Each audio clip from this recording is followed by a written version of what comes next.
Chat, what the hell is playing right now? What is this song? What is the song that this MIDI version is supposed to be? What is this? Hey, Desert Samurai. Just check my OBS for a second. Huh, that's weird. Refresh. Nope. My chat for YouTube just doesn't work. Hold on. Let me see something. Oh, no.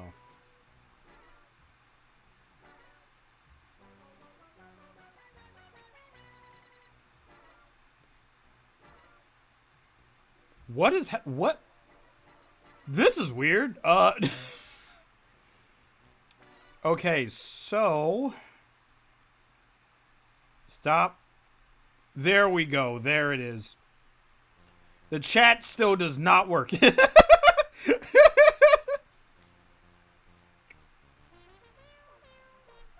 Professional streamer here. Yeah, I'd say so. I know the song, but I don't know where it comes from. I don't know where the fuck it comes from either. It's an iconic song with iconic beats, but nobody knows where it comes from. Or what even the name of the song is. Sounds like absolute chaos? It just sounds like something I've heard a long time ago.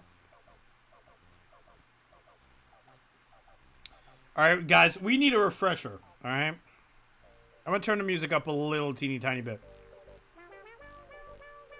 Try adding source again. I don't have to do that. It fixed itself. But wait, try adding source again in the, in OBS? Let me see.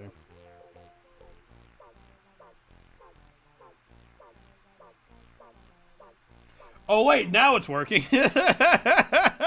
Why wasn't it working before? Oh, it's too late now. I gotta go to my cam now. Hey. Okay, well now I gotta go to the chat here and be like, refresh. And I think that should work. Let's find out. Oh, it does. I had to refresh every YouTube chat.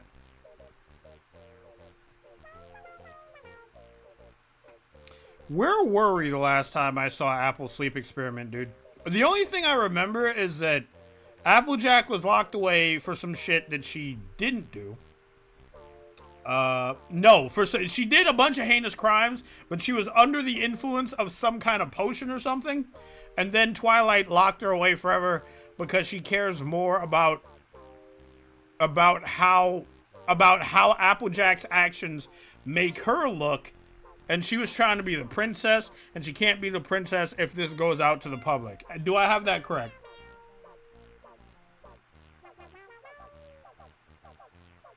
Alright, everyone, before we get into the horror, gives everyone hot chocolate and blankets to prepare them. Thank you. I don't really have, like, a blanket here with me right now. Applejack turned into a meth head. She definitely does look like a fucking... Look, have you seen the thumbnails that Lost had post? There's actually, like, a screen cap from this episode I'm about to react to, and I quote tweeted it, and I was like, this is what happened when a crackhead takes residence in your bedroom.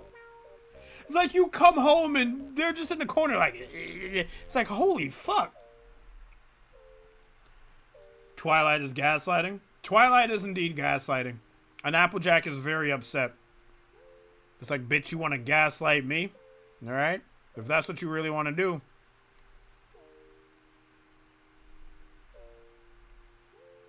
We'll get you back. Applejack is not taking that shit laying down, bro. Like, Applejack is like, I'll make you and everyone else suffer. So.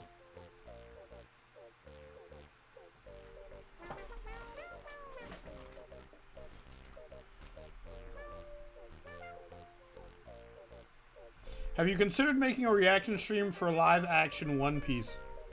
You want me to react to the live action One Piece on YouTube and have my whole channel in jeopardy?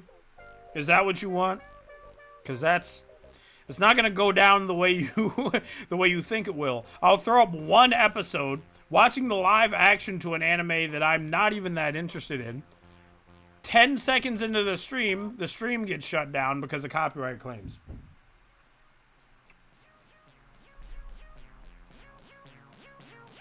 Anyway, let's get into it.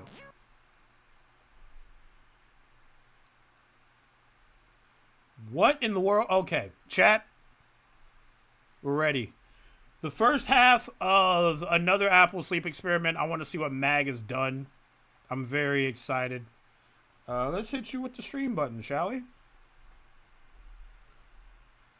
Copyright might be a good idea. Oh no, they would shut everything down. Like they will just YouTube and whoever's making like from all fronts, they will just shut my channel down.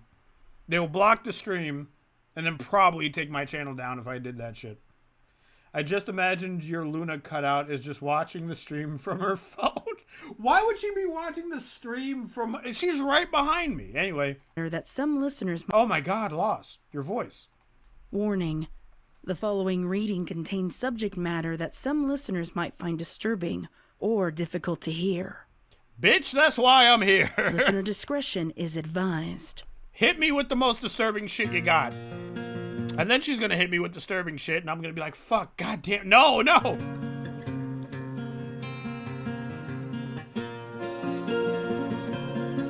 Magpie Pony.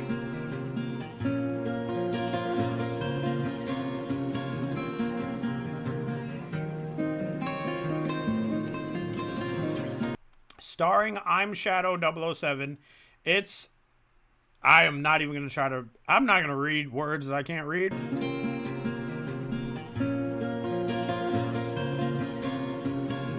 Cloud9! Scribbler wants me to react to some things that Cloud9 has done, and I got to get on that. Pegasus bitch, hell yeah.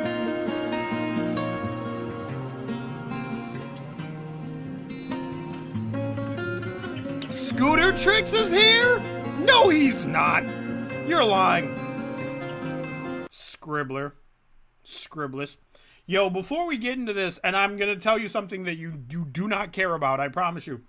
I've been trying to, finish watching Owl House. And every time I watch, 3 episodes, I'll go in Scribbler's DMs and gush about it for a little bit. And I'm a little embarrassed because I forgot Hunter's name. So I just typed to Scribbler... Oh, the Golden Guard just had a mental breakdown. She's like, his name is Hunter. I'm like, God damn it. I'm especially embarrassed because she loves Hunter. I'm not too keen on Hunter. Ida is my favorite character. I love Ida and Amity. Not too keen on Hunter, though. Goody is also here.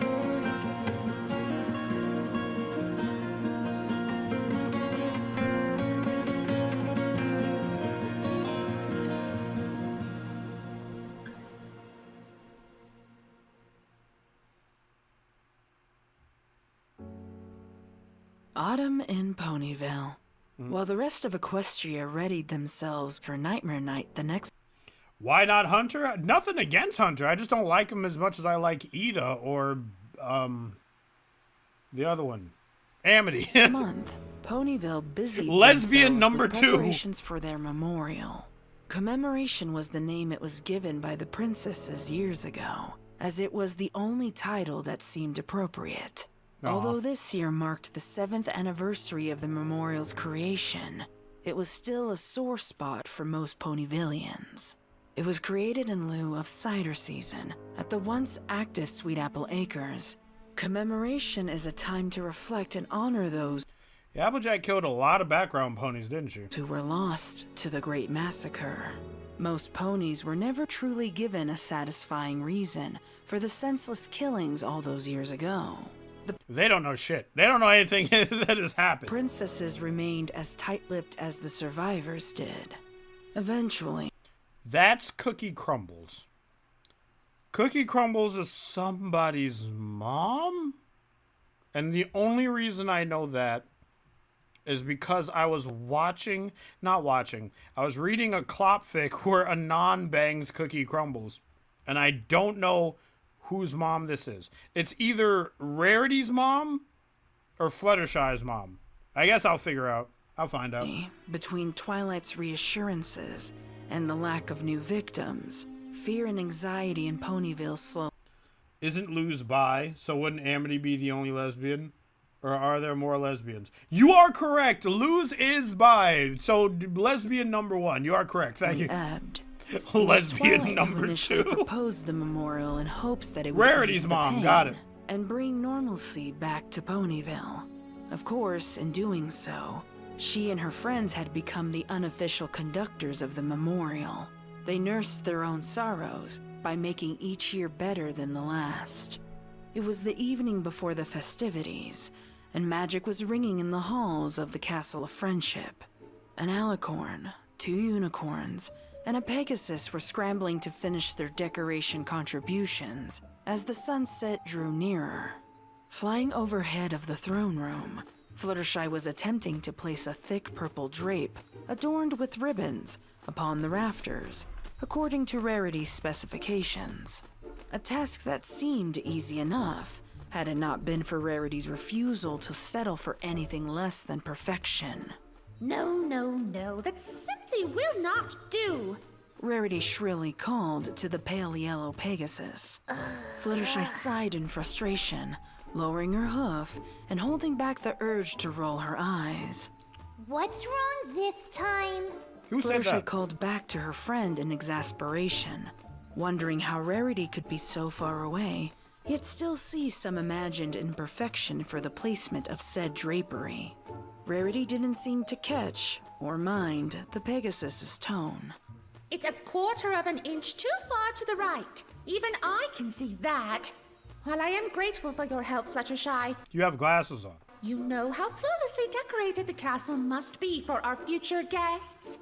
Rarity called out, hoping her friend would follow and agree with her logic.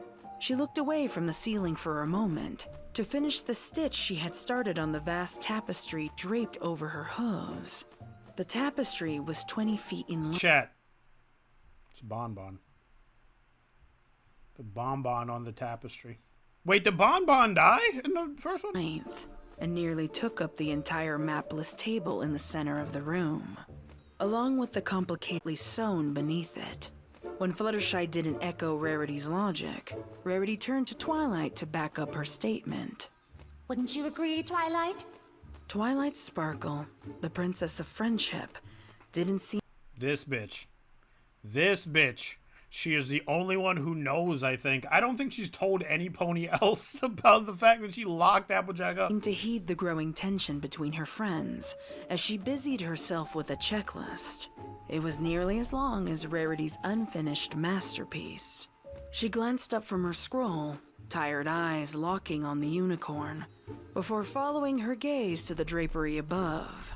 It looks great, Rarity. Twilight muttered absently as the quill in her magic jotted down yet another unchecked task. Just move it slightly to the left, Fluttershy, and you'll be good. We really don't have time to fuss over silly details like that. Starlight Glimmer firmly chided, like a mother scolding her misbehaving children. Starlight's horn was aglow, and she was busying herself with ice picks and a giant slab of ice.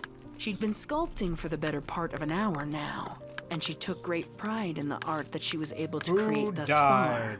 The sculpture showcased each of the fallen, and Starlight only hesitated for a moment when she reached for the smooth surface of ice, where the 14th pony would be. Okay, the pony on the bottom in the center just looks like me. Starlight's heart panged and stomach clenched. She swallowed back a burp of bile, knowing that it would do no good to bring up her objections for the 6th consecutive year. This memorial had become a staple in the lives of the Ponyvillians. Ponies understandably wanted the 14th pony remembered and honored, even if, unbeknownst to them, she was the pony who had slaughtered the rest. Rarity bristled at Starlight's comment, dismissing her initial statement. And how exactly do you suppose that the ice sculpture Did Applejack get... Who is this? This is Moneybags or whatever the fuck his name is, right? won't melt by tomorrow? Rarity asked, and though the question was genuine, her tone reflected her inner bitterness. I've done my research. There's a spell that prevents ice from melting. I found it in an old book. She sculpted this in an hour? What the hell? How have you been? I've been good, Giga Brony. Spoiled rich. What did I call them? Money bags? What the hell, bro? Book in the library. Starlight answered tactfully and devoid of annoyance. Still, Rarity was unimpressed. Fluttershy said nothing, secured the drape in place, and flew back to the ground before Rarity could protest yet again. Rarity pursed her lips to the side in defeat. She was clearly outnumbered. It'll do. Next, I'll have you hang the floral arrangements. I didn't hear any of the conversation that was being had. I'm just too busy looking at the statue and trying to note who died. And the only two ponies I know died are Coco Pamel. Wait, no, not Coco Pamel. The other one and Filthy Rich. Fluttershy's Bon Bon. ears dropped, along with her stomach. Just when she finally felt freed from Rarity's discerning eye, She got Lyra too? Oh shit, it's been a long time. was thrust back into the thick of it again. Starlight rolled her eyes and put the finishing touch on the final sculpture.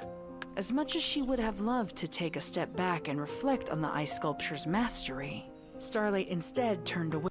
Apple Bloom died. I actually want to speak on Apple Bloom's suggested death. But we'll get to that at some point. Because even when I was watching it the first time, I had a really good idea for the situation of Apple Bloom that I'm going to bring up to chat, but later. Away from it. She was hoping no pony would notice its completion, so she wouldn't have to be reminded of that final face. However, a Pegasus desperate to get out of floral hanging duty was only too pleased to offer up a compliment. It's lovely. Fluttershy said with an encouraging smile. She trailed off a little when she too saw the 14th face. Seeing that confident, unbridled joy on that frozen, lifeless face was too much for her delicate sensibilities. She could do nothing but suffer the impact of the tidal wave of grief. I miss her. Fluttershy, Rarity, Twilight, and Starlight paused whatever they were doing to linger in the awkward silence, while they simultaneously stared at the ice. Unlike Starlight's bitterness and Fluttershy's grief, Twilight was grappling with a deep-seated guilt. It may have been several years since she had last seen that pony's face, but she could never forget their final conversation. Never. Applejack, I don't know what you're talking about. There was no potion. You worked yourself too hard and it caused a mental break. There was no potion. Gaslighter! Gaslighter! Twilight could only speculate how painful those words, those lies, must have been for the former element of honesty. When she reflected on that day, she still wasn't sure what compelled her to leave her former best friend in such a callous way. On better nights, she could justify her actions by remembering how important friendship is for other ponies in Equestria to embrace. Even if she, Princess of Friendship, had failed her friend, she could still turn it into a lesson. She impressed upon others the importance of what she had learned, and hoped that it would be enough to prevent something like this from ever happening again. If she was found culpable, it would create a lasting and damaging effect to the ideals she was supposed to uphold. Even so, the profound, painful grip of remorse would never let her truly forget that it was her choice to leave Applejack the way she did. So, Twilight resigned herself to an unspoken atonement and guard over Ponyville like an immortal sentry. She took the role so serious, in fact, that she turned down her former teacher's request to rule all of Equestria and allow the royal sisters to retire. The silence in the throne room had now lingered for too long, but no pony was willing to be the first to break it. Luckily, the double doors are... Why would you believe Twilight, though, isn't Applejack the element of honesty? Yeah, but like, I don't know. You see her murder a bunch of ponies, You got, and everybody's under the illusion that Applejack knows what she's doing. Like there is no potion. Like she just did it because she was stressed and not like fucking under like hallucinating. Every pony would just be like, let her rot. You know, not every pony, but like Twilight was like, you die here. You die here. This is the end of you. Across the way burst open and ended the silence for them. A bright pink earth pony paraded into the room. What happened to you? Pinkie, my love, what happened? What's wrong? She triumphantly pushed a large dessert cart into view. I'm back! Go back. You need to go to sleep. Pinkie Pie called out joyously with a voice so powerful it could have alerted the entire castle. She hurriedly pushed the cart towards the others to show off the various cupcakes, pies, custards, pastries, and the elaborate 4-tiered cake that she had prepared in the castle's kitchens. Oh my, you made more? Fluttershy asked nervously, her eyes beholding the trove of sugary delights, with more horror than appreciation. I don't know how many ponies are coming to the party, and I want every pony to try as many different desserts as they like. Pinkie answered. Pinkie is coping. Chat, Pinkie is coping. Pinkie also misses Applejack, but to spare herself from thinking about Applejack, she just buries herself in baking. That's my belief. Answered swiftly. That's why she looks like this. Unaware of Fluttershy's skepticism. There are only so many ponies in Ponyville. Thank you for the $10, Shoka. Shoka, use my emotes. I have emotes on YouTube too. Also, anybody use my emotes. If you become a member, there's cool emotes. Anyway, let's continue. Starlight said pointedly. She glowered at the ever-growing mountain of desserts. True, but that doesn't count the ponies of Canterlot, Cloudsteel, the Crystal Empire, Trottingham, Hoovington, Appaloosa. Wait, what? Twilight interjected, Look at finally this. resting her quill to join the conversation. I'm just so superly-duperifically nervous-sighted for the party. I sense girls everywhere. This year's celebration will be so big that all of Equestria will commemorate with us. Commemorate? I can never remember what it's called. What are on those cupcakes? Sprinkles. What's in them? There was a collective churn started baking 3 days ago and hadn't stopped. It wouldn't have been so unbearable if she hadn't been so insistent on her friends trying and approving each new batch. Every pony was well beyond their tolerance of concentrated sugar. I have every flavor you could possibly think of. Strawberry, raspberry, boysenberry, bumbleberry, banana, orange, blue, and... She's coping so hard. Pinkie stopped mid-rapid ramble, Oh, apple? and her demeanor instantly dropped.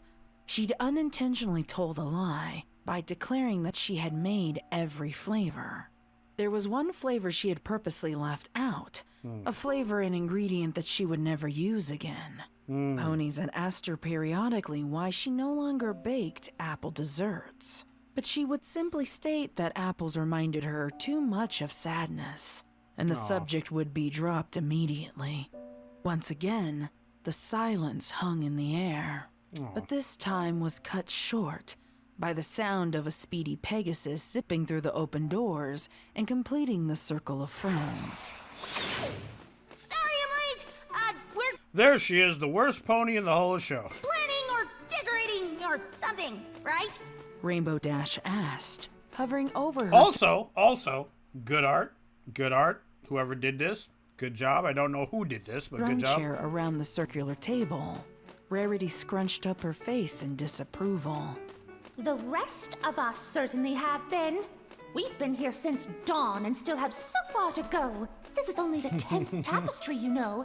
I'll have to stay up all night to finish the rest. What could possibly have been more important than this? Me and the Wonderbolts The Wonderbolts and I. Whatever. Fucking we were practicing nerd. the routine that we were gonna perform tomorrow, and I wanted to make sure that it was just right.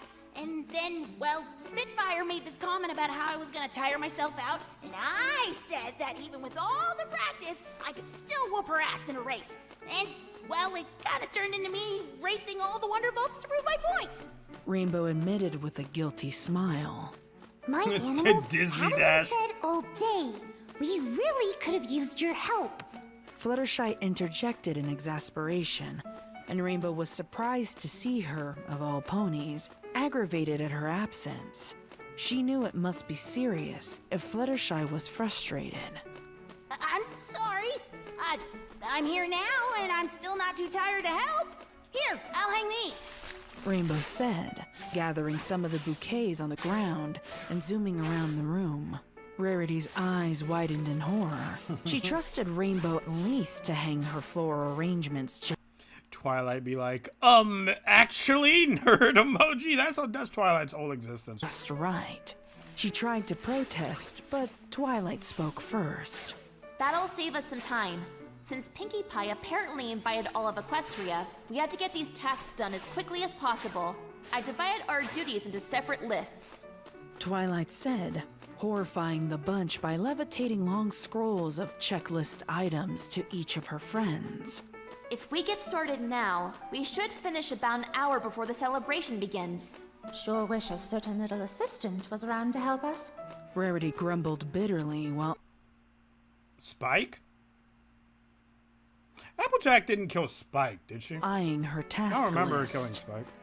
But I suppose one does have to leave the nest eventually and forge a path all their own. Don't worry, What the hell? Forge a path of their own? What happened to Spike? He just dipped? Rarity. Every pony is invited, and we can catch up all day tomorrow. Pinkie exclaimed happily, rolling the checklist and depositing it into her mane, as if to glean the information on the scroll through osmosis. But first, we've got work to do.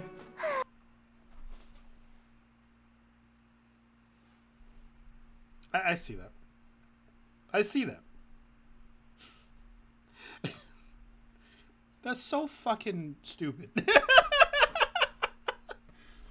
This is a physical representation of this is the physical representation of sweeping something under the rug. You took a piece of paper, you put Starlight's cutie mark over it, and you put it on Applejack's chair? Like, yeah, it's fine. It's fine. Totally fine. Totally fine. We're not hiding somebody else. Guys are the worst. A collective sound of sighing around the room was followed by various admissions of agreement. It was going to be a long night.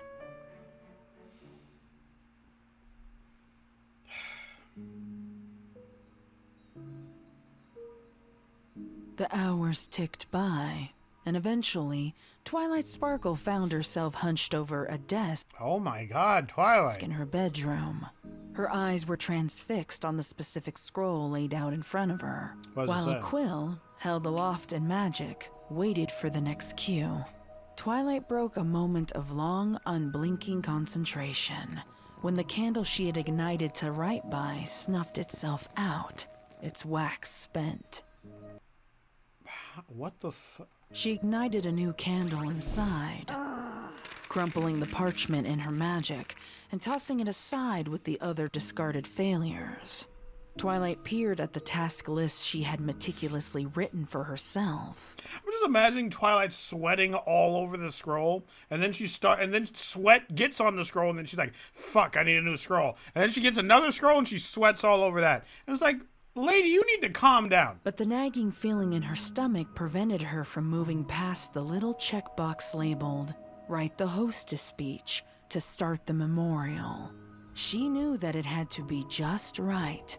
Somehow, she had to convey that it was okay to celebrate the lives of their loved ones, and still feel sorrow for their absence. She needed every pony to feel safe, secure, and protected by their princess. This is interesting because, like, Twilight is suffering two forms of guilt where she's like, she probably feels bad for not stepping in sooner. She probably feels bad for the potion, and she probably feels bad for, well, definitely feels bad for locking up Applejack. She also needed to stress the importance of friendship during trying times like these. No, she And doesn't. that was the part tripping her up the most. This is a revenge Just story. as Twilight pulled a new clean scroll from her desk drawer to start again, she heard frantic hooves pounding against the stone floor. The sound was growing increasingly louder as they approached from down the hall. Typically, Starlight Glimmer would graciously knock before interrupting her mentor, but there was no hesitation now when she burst through the bedroom doors. Twilight saw the terrified look on Starlight's face and whirled around to face her. Aside from the panic, the only thing Twilight noted out of place was the scroll held too tightly in Starlight's magic, hovering nearby. Starlight? What's... Starlight didn't answer, but magicked the scroll to the princess so hastily it almost collided into her face. Twilight dodged the throw, taking the scroll from Starlight's magic into her own before scanning the semi-crumpled urgent message. As she read, reality refused to sink in. Only a few key words and phrases stuck out in the unicorn's mind. Escaped. A struggle. The Canterlot guards can't recall the past few days. She was living in a waking nightmare, and each word she read pulled her deeper into that soul-shattering terror. Twilight reread the scroll once, then twice again in a silent panic, while the distressed Starlight waited on bated breath for what to do next. When the princess didn't pull her darting eyes away or speak, Starlight finally interjected. If it's been days, she could be in Ponyville by now. Twilight glanced up at Starlight with pinprick pupils. I'm sorry? Despite the bile rising in her throat, she forced herself to remain calm and take back control of the situation before her own fears and guilt incapacitated her completely. We need to get word to the girls. They're the only ones who know that Applejack is still alive and... Twilight that? stopped abruptly when she and Starlight both heard rustling from above. Oh. The sound was muffled, but both mares' minds spiraled with all the possibilities. Was it an open window? Was it hoofsteps? Was it something knocked over in haste? Neither of them could be sure, but both feared the worst. I'll check it out. Starlight said, vanishing before Twilight could respond. Twilight's heart was racing, and beads of sweat formed on her brow. How could this be possible? How could Applejack escape? Perhaps Applejack's story softened the heart of one of the guards, and he helped her escape? But even if she had escaped Canterlot's prison, where would she go? What would she do? Lost, what vocal effect are you throwing up right now? How would she react to seeing her friends again? Also, there's a nice audio touch in this where Lost has put in a heartbeat. I don't know if you guys can hear it. There is a heartbeat that is getting faster and faster. That's really, really good. How would she react to seeing Twilight again? Twilight's heart was beating fast and loud now, but she felt as though she were trapped in the belly of a great drum. She realized that she'd been uselessly pacing for an unknown amount of time, just trying to grapple with the cascading horrified thoughts of what was to come. Blinking a few times, she forced her hooves into action, praying that she could devise some sort of plan to fix this egregious mistake. Twilight learned long ago never to underestimate what Applejack was capable of. How big of a threat is Applejack? How big of a threat is Applejack? Honest question.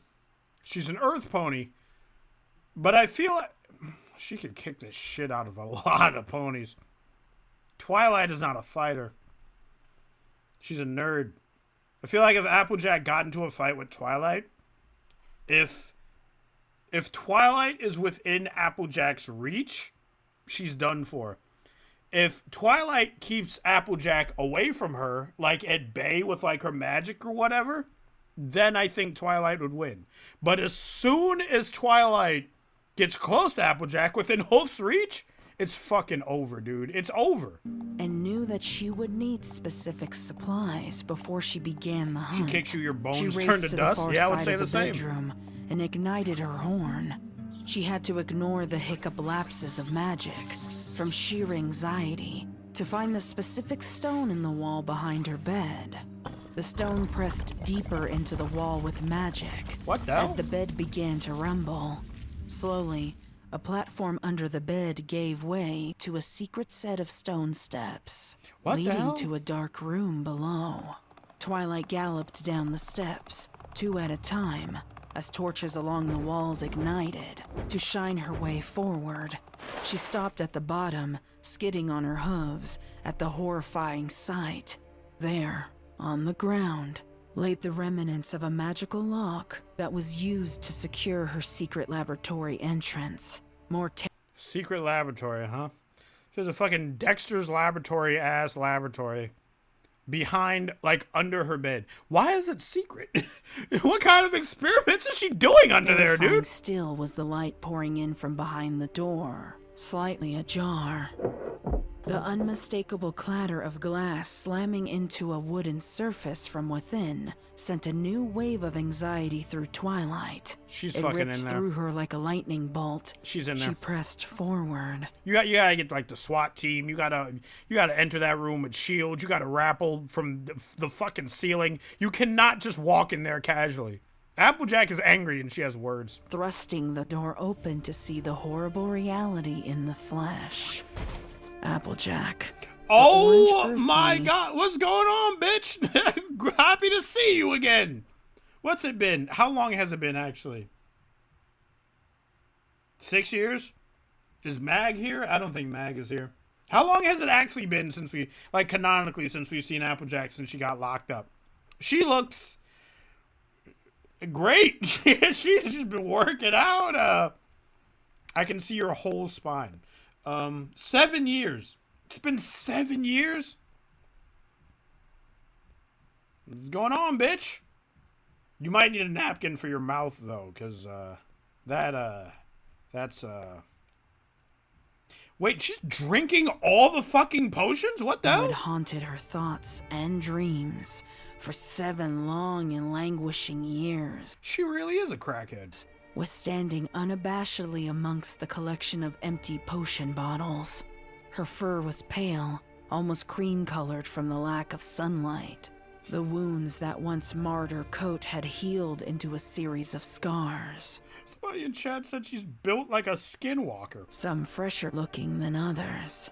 Her standing gait was still irregular from the bones in her back hooves setting wrong. All vocals lined sunken eyes. Yeah. And the unmistakable lack of nourishment left the earth pony looking almost skeletal. With Here's the thing. Applejack is really unnourished right now. She's like, you could make the argument that she's still, like, strong. She's the strongest earth pony in the show, right? But, like, not this Applejack. This Applejack is like, I feel like if the wind blows too hard, the wind would take her with it, you know, like, which I'm trying to get to the part. That's probably why she's drinking all these potions, correct? fur clasped tightly to the She doesn't even know what they are. She really frail is a frame. crackhead. Twilight opened her mouth to speak, but no words would come. Thoughts wouldn't solidify. Her body refused to move. How did she get in? Did she use the other passage? What I feel like this is going to be explained in due time. Loss, what effect are you doing right now? happened to the lock? It was supposed to keep every pony out, to keep her work secret and safe. Finally caught me, huh? Hello, Applejack what's going said. on, bitch? Her voice was far removed from the happy country-tinged accent that Twilight once knew. Now, there was a deep graggle and a roughness akin to some pony dying of thirst. Gotta say, I thought you'd be here sooner. Suits me just fine, though. Apple! Yes, ma'am. I want to listen to the bloopers. I want Lost's bloopers when she was doing these lines. Because Lost can do two ponies, and they're the hardest voices to do is Applejack and Rainbow Dash. Because Rainbow Dash's voice is very raspy. Applejack's voice is not as raspy, but now she has to put raspiness on top of her Applejack voice to orchestrate that Applejack is about to die of thirst. Maybe she was just thirsty. Maybe that's the reason why she drank all these fucking... Like, it doesn't matter to her what they are, as long as she gets liquid in her body. That dirty little secret you've been trying to hide for years. But Applejack really up here like, you should have aimed for the head. You should have killed me when you had the you chance. thought I'd just fade into obscurity by now, huh? Afraid not. Applejack turned away from the stunned princess to clasp another potion bottle by the neck. She didn't hesitate, tilting her head back as she brought the rim of the bottle to her mouth. The swirling purple liquid disappeared past her lips and into her gullet in 2 deep gulps. She's thirsty. With a satisfied exhale, the Earth Pony mockingly licked her lips for any excess potion that may have lingered there. Okay, obviously, this picture is before she licked her lips, obviously, because you were leaking all over the place, lady. Twilight didn't know how it was possible to be even more AJ horrified off than the Henny. before. But seeing that carelessness provoked a panicked outcry. No! What are you doing? You don't know what that potion does! Doesn't matter. Guess I'll have to figure that out now, won't I? I don't know if it gives her superpowers or gives her diarrhea. She's just like, fuck it, we balled. Let's see what this one does. Applejack said, her demeanor eerily calm and devoid of concern. Why? It's been so long. I can't remember what it looks like. What color? What consistency? Oh, did she drink the potion that she was put in her body before it turns her crazy?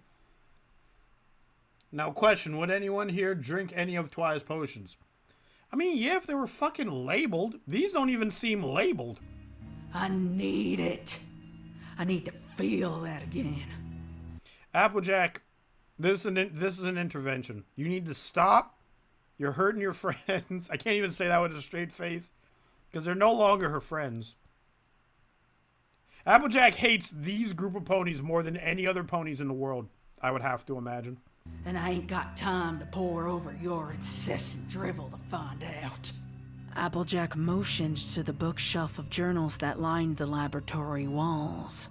Twilight had recorded every potion and observation of their effects. It was a lifetime of work, and Applejack would have been there for hours.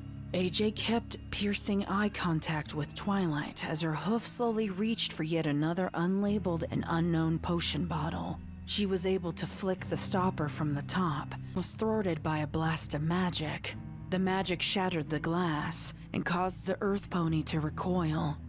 That's what I'm saying. As long as Twilight keeps her, like, 5 feet away out of her reach, Twilight is fine. Twilight had firmly planted her hooves on the cold stone ground, a renewed sense of focus apparent in her horrified and worried expression.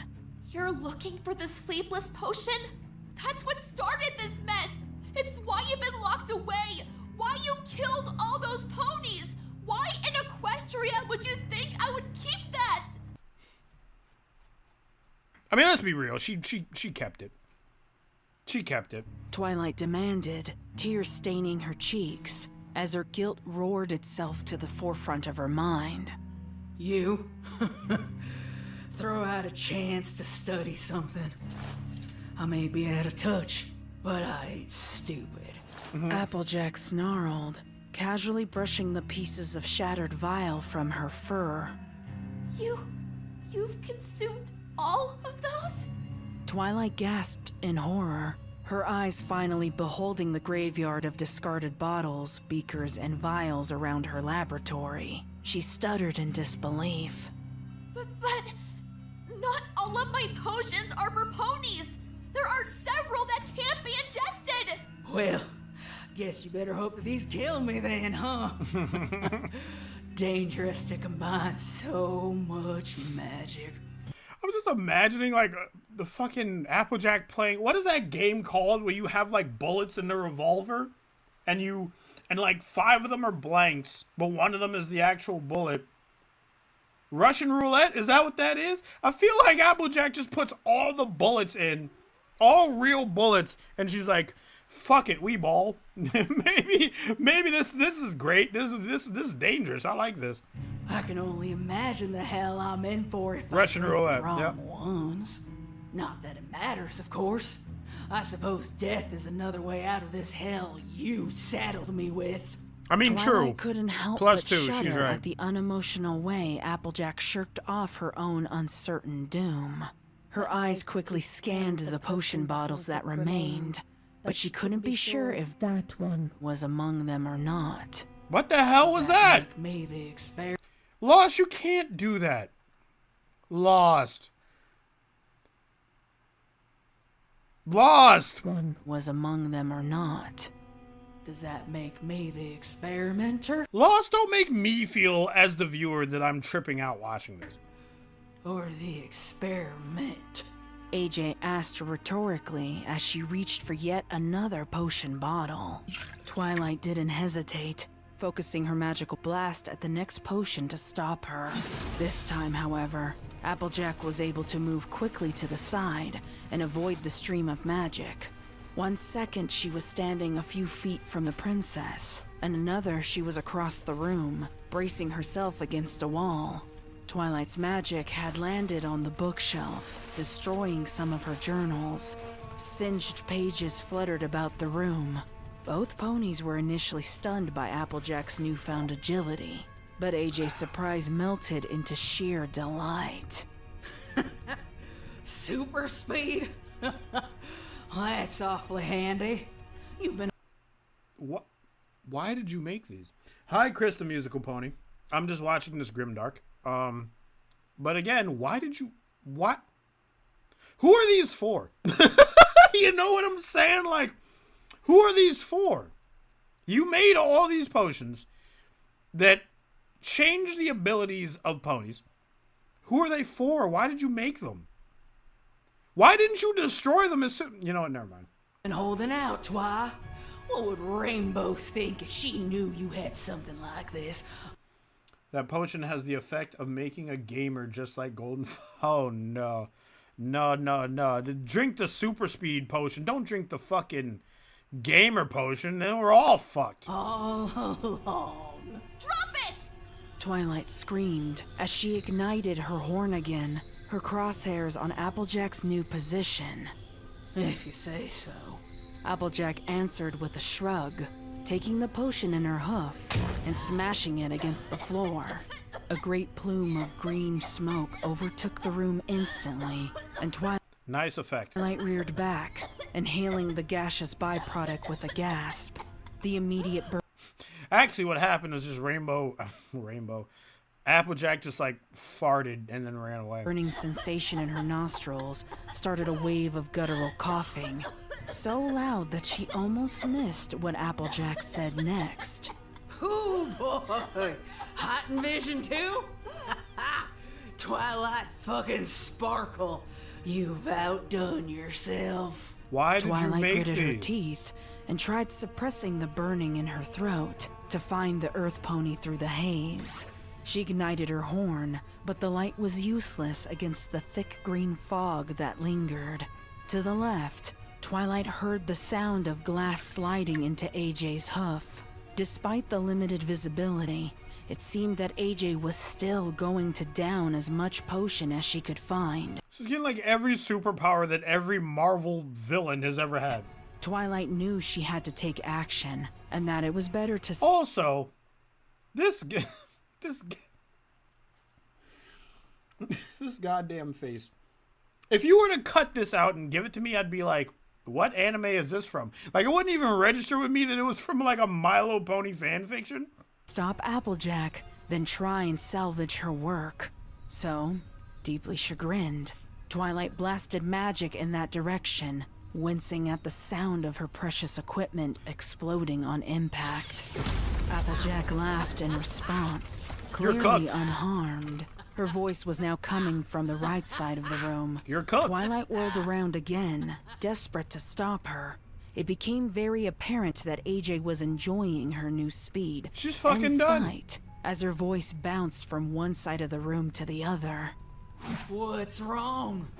Gotta say, those artists did an awesome job, even Sunny. I don't know if Sunny is here, but I love Sunny with all my heart. I love the art that Sunny does, and you should follow Sunny on Twitter, because I think they are super funny. Having trouble aiming? Now why'd you go and shoot over there?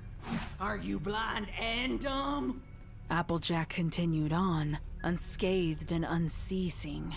Honestly, at some point, these effects gotta wear off. I feel like in the first one, like, didn't her murderous rage wear off and then she drunk more somehow?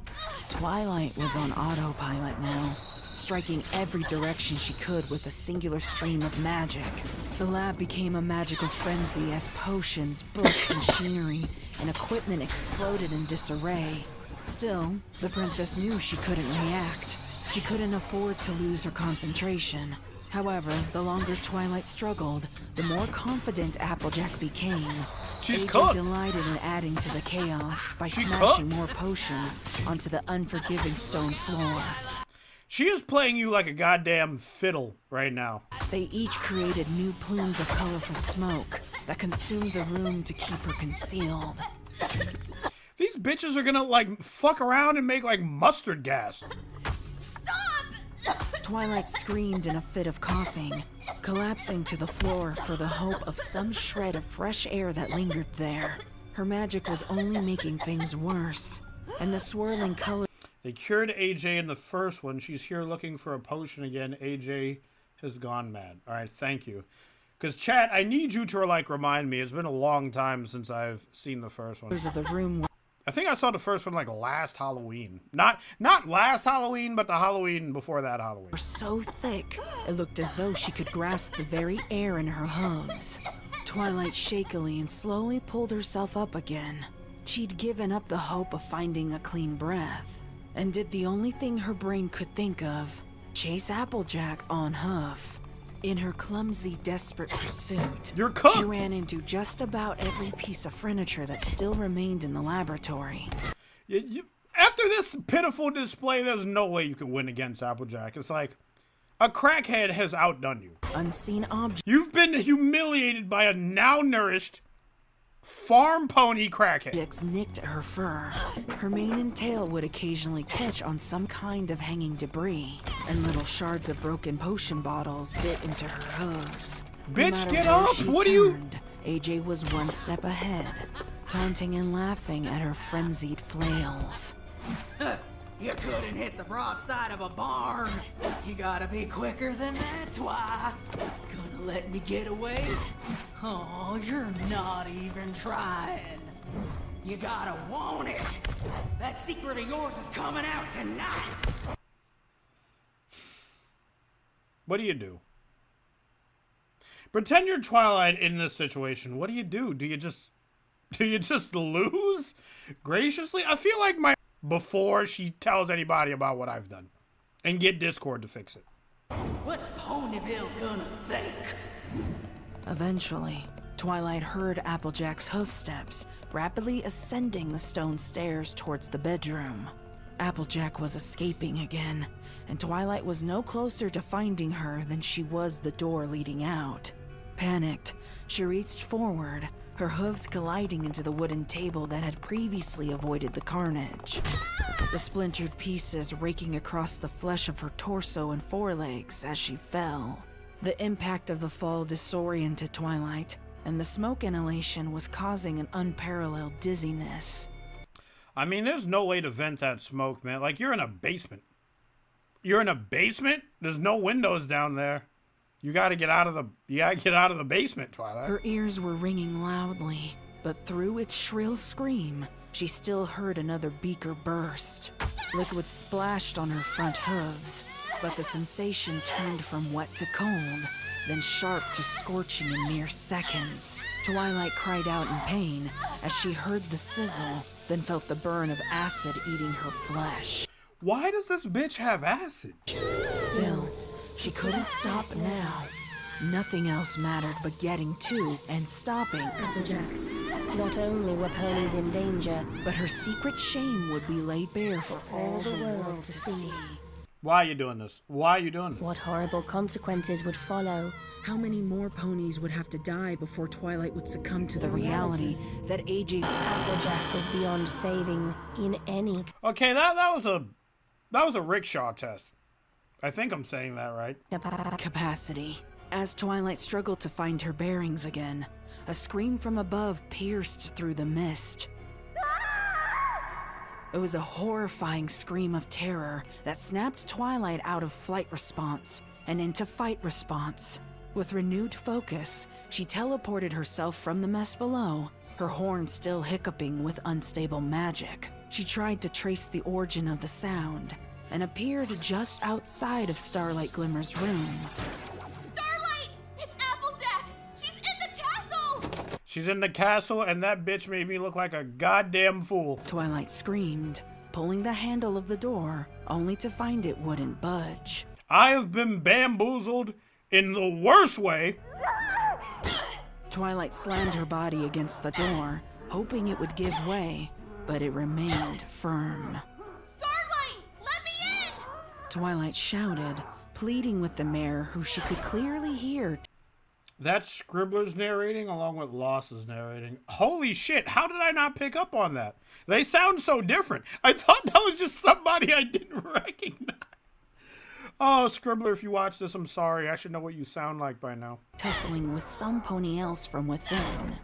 When more slams to the door didn't give way, she backed off and blasted it with magic.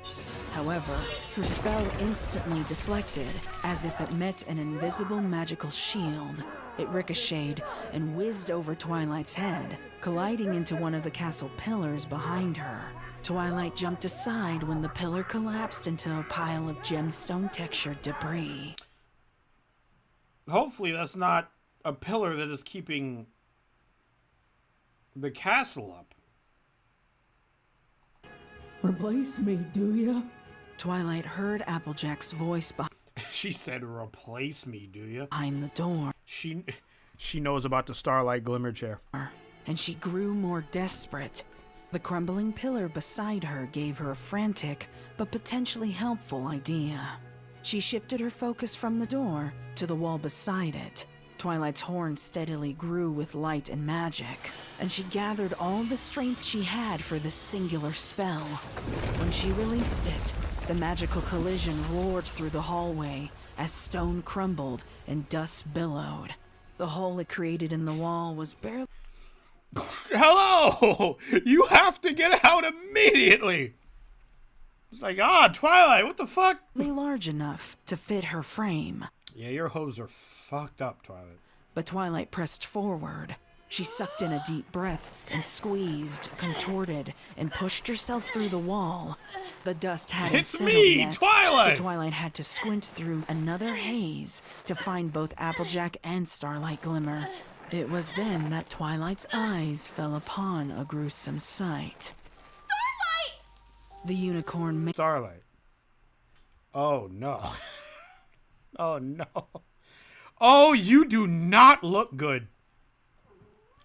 This is particularly bad. You know why this is particularly bad? I believe in the pit of my heart, Starlight is the most powerful unicorn in all of Equestria. This is actually a very smart play on Applejack's part. Because, like, if you take out the most powerful unicorn there, who's going to stop you? Twilight?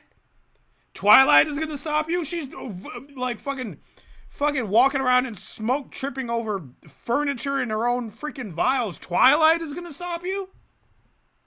Bro. It's a very smart play by Applejack. I got to give it to her. near the ruins that were once her belongings. As the dust from the explosion slowly settled, some of the destruction in the room came into view. The bed was in pieces. Oh, she's gone. Feathers from the pillows still adrift in the air, mixing with the dust from the explosion. The armoire was nearly unrecognizable. All that remained were sharp splinters of wood and strewn about clothing. A mirror that once stood atop a vanity table was smashed into tens of thousands of pieces. Clothing, tapestries, childhood memorabilia eviscerated. Then there was Starlight herself, who was in a similar state of upheaval. This bitch done destroyed all her kites. Not her kites. Like, yeah, destroy some of Starlight. You leave her fucking kites out of this, buddy. Her skin was marred with fresh injuries. The red soaked through her fur so thoroughly that wounds were indistinguishable from one to the other. A bone in her back hoof was jutting backwards, disconnected from its place. But most horrific of all was the cascade of blood oozing through hooves that clung desperately through a severed jugular. Why? Starlight asked, her breath caught in her throat. She was looking up at something that had been hidden in the haze. Twilight blinked a few times to bring her eyes fully into focus in the dim light. No, not and Trixie's found wife. Applejack looming over Starlight. There was a strange, unnatural, and unnerving smile on the Earth Pony's face. She's had looking enough! Pleased with herself for ridding the world of her so-called replacement. This was the moment that Applejack was no longer a pony in Twilight's eyes, but a demon that needed to be destroyed. Clearly magic was no threat to this evil Beast. Why? Why are... Okay, don't get me wrong. It's cool. Why are they doing this? I love Lost and Scribbler collabing their voices right now. Why, though? I think it's really cool. And it's like, oh, it's giving me... It's not making my hair stand up, but it's giving like me those little like pinpricks on my neck. That's why you see me doing this all the time? Jesus Christ. So, Twilight changed tactics, gripping a sharpened shard of mirror in her magic. and leaping towards Applejack with a frenzied cry. Surely the weapon would instill some fear, and at the very least, draw Applejack away from Starlight. Much to Twilight's surprise, her plan worked. Applejack's face contorted to that of surprise, maybe even shock, and she didn't stick around long enough to see if the alicorn could bring herself to murder a pony in cold blood. She whizzed past Twilight so quickly, it seemed as though she was flying.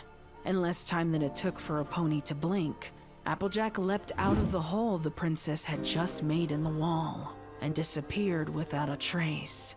Twilight could do nothing but stare after her, her magic finally failing as the shard of glass clattered to the ground. She knew the severe consequences that would soon follow if she didn't pursue her, but Twilight's mind wouldn't detach itself from the need to save her friend. Starlight! Starlight! Starlight! Her heartbeats were She got Starlight. She got Starlight, dude. It's drumming over. It's loudly over. again, echoing The fuck is Celestia? Celestia's gonna get her shit kicked in too if she gets involved in this. Starlight's name over and over as she allowed insanity to creep into her reality. Twilight. Starlight stammered, each syllable uttered only strengthening the waterfall of life, drenching the mare's fur and pulling underneath her. Twilight cried out unintelligibly, collapsing on the floor beside her friend. She wanted to hold her, to ease the pain, to promise she'd be okay, to make it stop, but it would only delay the inevitable. Starlight's gasp. Should have changed the thumbnail to Scribblers, Mags, and Loss's story. And gagging was fading, and Twilight could It's do Joe nothing but over. watch as Starlight clung to her last shred of life. Please! Please don't go! It's over. It's over. It's over for you.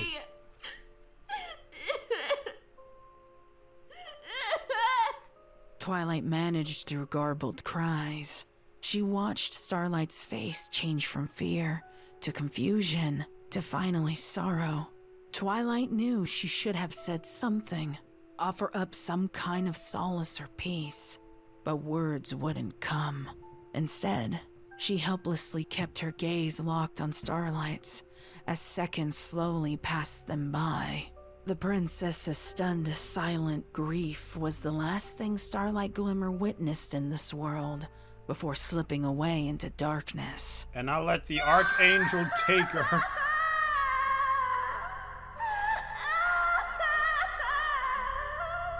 Twilight let out a scream that would echo through every hallway in the castle. She pulled Starlight into her embrace, cradling her body against her chest, like a mother coddling a child. Twilight was consumed in grief, letting no other emotion take precedence, despite the severity of the situation around her. She didn't have long to dwell in it, however, when she felt a large, heavy object slam into the back of her head. You don't turn your back on the crackhead. Keep your eyes on the crackhead at all times. This is rule number 1. And the alicorn collapsed onto the floor. Unless it was the debris falling from the ceiling or whatever. We'll find out.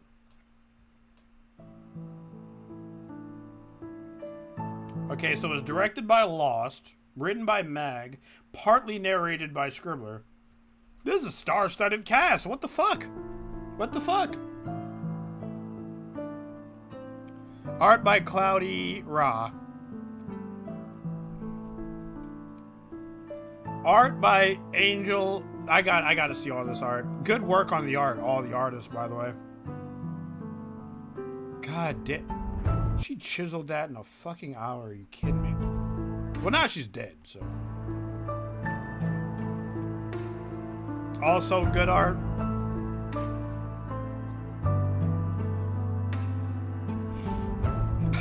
Pinkie, go to sleep.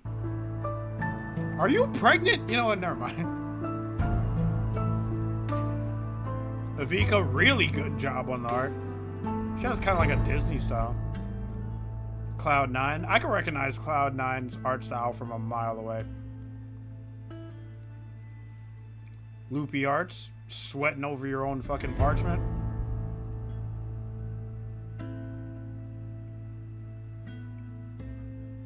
This is also good.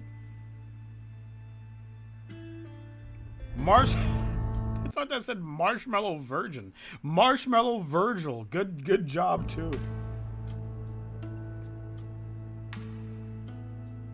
Sunny. Sunny did this? No, they didn't. Sunny! Oh my god! Really, really good. Sunny didn't do this. You're lying to me. I'm being gaslighted.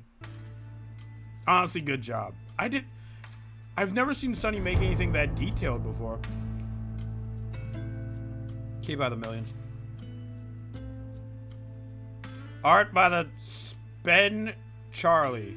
I'm saying that wrong.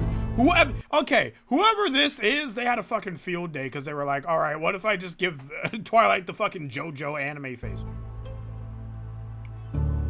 Ebony Inkstone, I've seen some of your art. Your art is always good. That's Sunny's art. Jesus Christ. Whoever talks to Sunny, let them know that they did a really good job. Saphira is also really good. By Marking. This is also really good. Just this image of Twilight sticking in the wall like that. Sing Alec, also really good. This image is just horrifying by itself. Mindless sketching. God, that's really dour to think about. Like, Starlight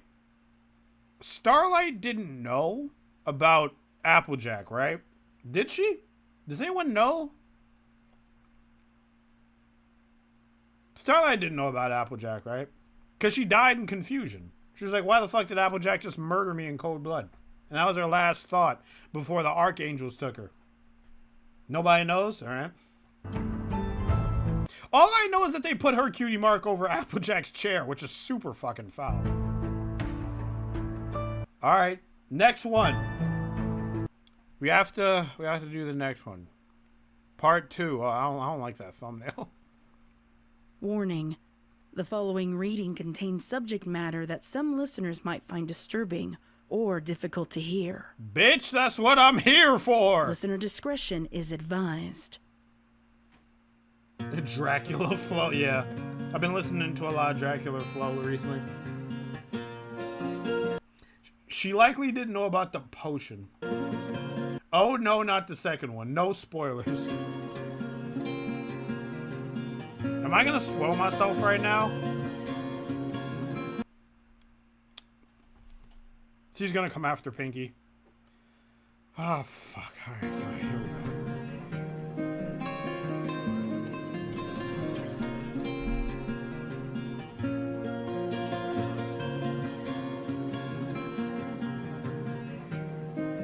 If she comes after Pinkie, I'm gonna be upset.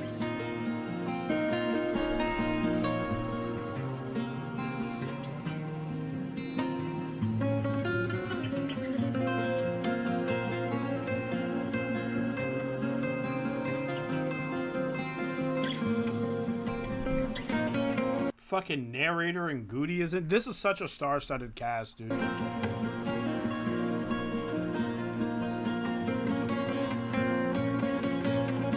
I don't think I've heard Goody's voice yet. What stallion does he play, I wonder?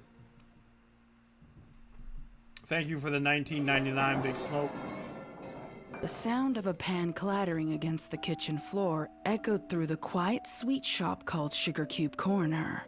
The accidental drop was loud enough to wake the young Cake twins, who jolted upright in their beds, living in a bakery. Oh, they're a little older. They're not like little babbies anymore. They're like toddlers now. They knew that awful loud clang rather well, but weren't used to hearing it at that time of night. They contemplated remaining in bed, rather than run the risk of being caught snooping. But curiosity won out, so the pair quietly scampered down the main staircase towards the kitchen. Unsurprisingly to the twins, when they peeked around the corner of the kitchen doorway, they found a frazzled-looking Pinkie Pie. She was trying some You know what? You could probably hear my cat meowing. I do kind of appreciate the theme. Whenever they do these grimdarks, Pinkie just kind of cracks. You know, she doesn't know what happened to Applejack, so she cracks. In the other story, Twilight went away, so she cracks, and she goes into the house of the two sisters or whatever, the castle of the two sisters, and she cracks. Twilight comes there, she dies of a broken heart. There's so many examples in grimdarks where Pinkie just cracks, or either she's the murderer because she has cracked. Kind of new balancing act the Cake twins hadn't seen before. A bag of piping was in Pinkie's mouth, which she was using to ice something onto a cake. What story are you talking about? It's Scribbler's story, and I'm never good with names. Friendship is tragic. While simultaneously The first one, not the second one. grasping a saucepan in her left hoof, a cupcake tray in her right hoof, and attempting to open the oven door with her back hoof. This left only one back hoof on solid ground to maintain her equilibrium. Although the sight would have been amusing to most, the Cake I'm making myself preemptively sad because I feel like Applejack could just choke the shit out of Pinkie. But the thing that's making me the saddest about it is that Pinkie misses Applejack, but she doesn't know where Applejack is. So I have to assume that when Pinkie sees Applejack, she'll just be like, "Oh, Applejack," and Applejack is like, "Actually, I'm here to kill you," and then she sets the whole place on fire or something. twins exchanged worried glances rather than amusement. Pinkie Pie? Pound Cake said, boldly interrupting whatever it was he was witnessing, while his sister followed close at his hooves. Oh, welcome. I don't like you, Dad. You are having Pinkie a tough said, time, and you need to go to the words bed. garbled by the piping bag in her mouth. When the Cake twins could only offer a face of confusion in response, she giggled and spit out the bag onto the counter, while sliding the cupcakes into the oven and setting a timer. Oops. I forgot I was doing that. I'm so super-duper triple-ribble sorry that I woke you up. Pinkie exclaimed, picking up the pipe. Pinkie knows where AJ went. Oh, so she's aware that Applejack was just locked away, and she just, well, she still misses her, I hope. Bag in her hooves and resuming her icing endeavor. Why are you baking? Luna's moon is still high in the sky. Pumpkin observed, pointing out the kitchen window to the bright moon shining overhead. Well... Pinkie started, then switched tasks yet again by sprinkling flour on the counter while finishing an icing swirl. Even her normal Pinkie absurdities were multitasking as a rolling pin produced itself from Each of the main 5 in Starlight knew. Okay, well that's good. That's good information for me to hold on to. her mane. I've got extra crazy lots to do before the big party tomorrow. Everyone in Equestria is gonna be there, and they're gonna be hungry. I still have 6 of... The main 6 know what happened to AJ and where she went. Oh, but Twilight is the one that knows that she's been locked up. Do I have that correct? Like, all of them know that Applejack is locked up, but only Twilight knows that she was the one to lock her up, is what I want to say. dozen cupcakes, 7 pecan pies, 12 caramel fritters, and another triple chocolate cookie cake with chocolate frosting and chocolate sprinkles. You know those Camelot ponies, they love their chocolate. Initially, the twins didn't respond, unsure how to answer such a string of absurdities. Eventually, I have to assume that the Cake Twins sometimes look at Pinkie like, how does this bitch run? Like, how do you function? You're running on fumes right now, but you're still talking as fast as you've always talked. they chose to offer their assistance rather than Twilight only knew about the potion. Okay, got it. try to riddle out Pinkie's logic. Want us to help? Aw, you silly Billy Billy should be snoozing in dreamland, not rolling out pie crusts and setting the caramel on the stove to soften. They all know about the potion? What the fuck? Yeah, if I was Applejack, I'd be super pissed. Pinkie said, doing those exact actions as she spoke them. Pinkie Pie? What in Equestria? Pinkie and the twins' attentions. So I have a question. I know most people blame Twi, but my thing is, there was a drought from the first story, so who do we know that controls the sun? Celestia. Everyone knows everything. Maybe not that Twilight locked her up cold-heartedly, but that she locked her up for safety, and that's all. They all went to cure her, so they had to know. I'd figure the twins are used to Pinkie, but she's been acting like that since they were born. Careful with spoilers, everyone. Yeah, careful with spoilers. Answer the question, but don't give me more information than that. That's what I'm trying to say. Snapped to the matron of the family, Mrs. Cake, when she joined them in the kitchen. She rubbed the sleep from her eyes in disbelief at the sugary array stacked before her. Hiya, Mrs. Cake! Pinkie exclaimed with an energy and volume that was unwelcomed at this hour. Mrs. Cake recoiled at the sound as Mr. Cake finally made his appearance, completing the house's inhabitants. Just finishing up those desserts for the big party. The castle ran out of sugar, can you believe it? So I thought I would finish up here. I knew you all wouldn't mind. Sorry about all the noise. I can be a tad clumsy when I'm quadruple tasking. Oh, I can't wait to try all these tomorrow. I might just have to make a caramel chocolate cherry surprise pie just for me. I'm so hungry I could eat a dozen cupcakes all on my own. Pinkie, dearest, don't you think you could bake some of these things tomorrow after you've gotten a good night's rest? Yeah. You've made plenty of Is narrator doing the Mr. Cake voice? desserts so far. I'm sure a couple cupcakes won't be missed. Mr. Cake said, echoing the sentiment while nervously rubbing the back of his neck. Sometimes it's easy to lose track of time when you don't give yourself a break. My name is Narrator, and I like Linux. Also, I was in the army one time. A lot of doodle-deedles. I don't know what that was. Pinkie laughed just as loudly as ever, while she slammed the pie dough on the counter and started to flatten it with the roller. Don't you worry. Twilight's included sleepy time on that big list she gave me of things to do. Soon as I'm done with the baking, I'll get right on that list. and it's up to Betty Pie for this pink poop party prepping pony. Pinkie said dismissively, unable to pull away from her tasks, even for a moment, to make eye contact. Maybe we should get your friends over here to help you in the morning then. We wouldn't want a pooped pink party-throwing Pinkie Pie. Isn't that right, dear? Mrs. Cake sharply elbowed Mr. Cake as she gently nudged the twins towards the stairs.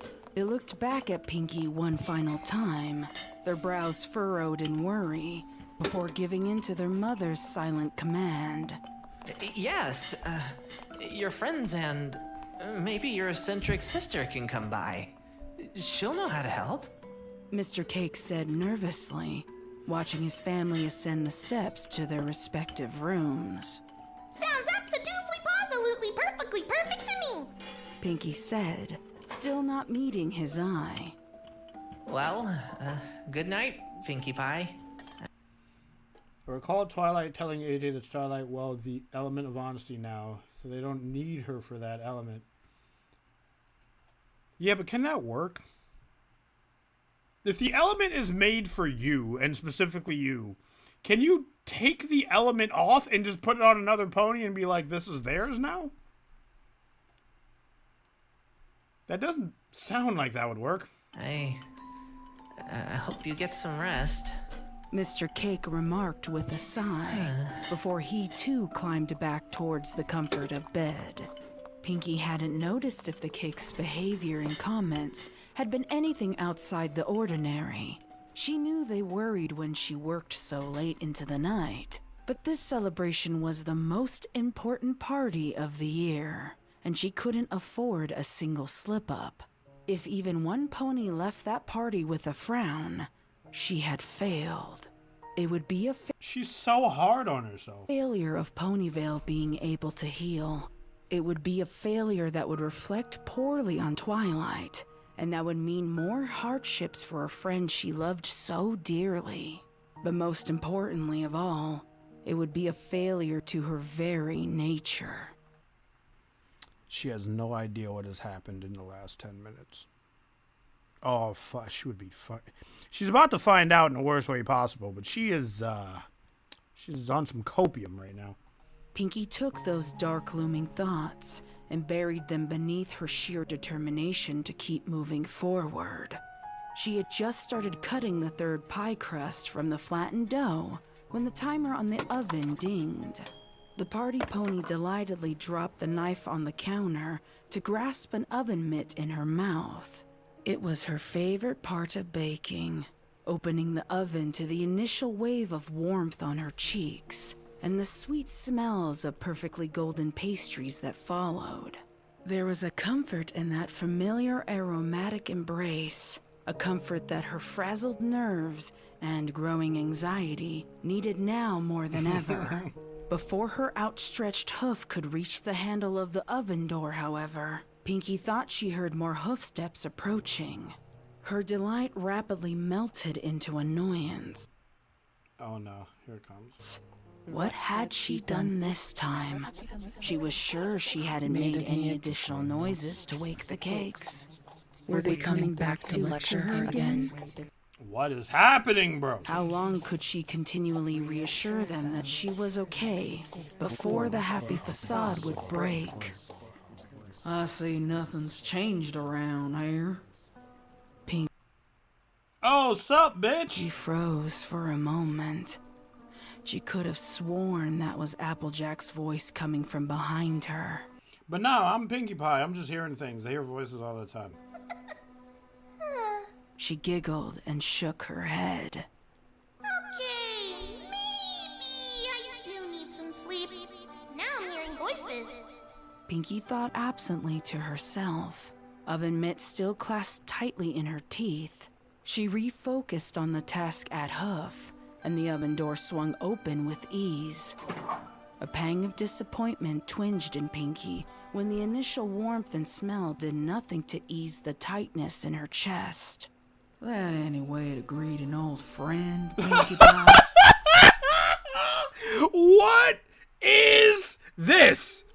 Applejack, oh my god, you look like a mobile game character. Oh my, oh fuck, nope. She has the shovel. She has the shovel. It's over. She has her shovel.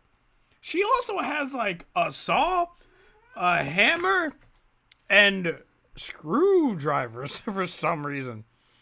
Applejack, this is a kitchen. We have to bake here. You have to use the proper utensils for baking.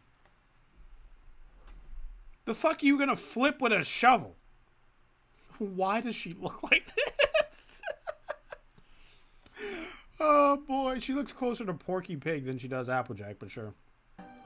I'd have thought better of you. What are you buying? What are you selling, strange? If I didn't already know what a phony you were.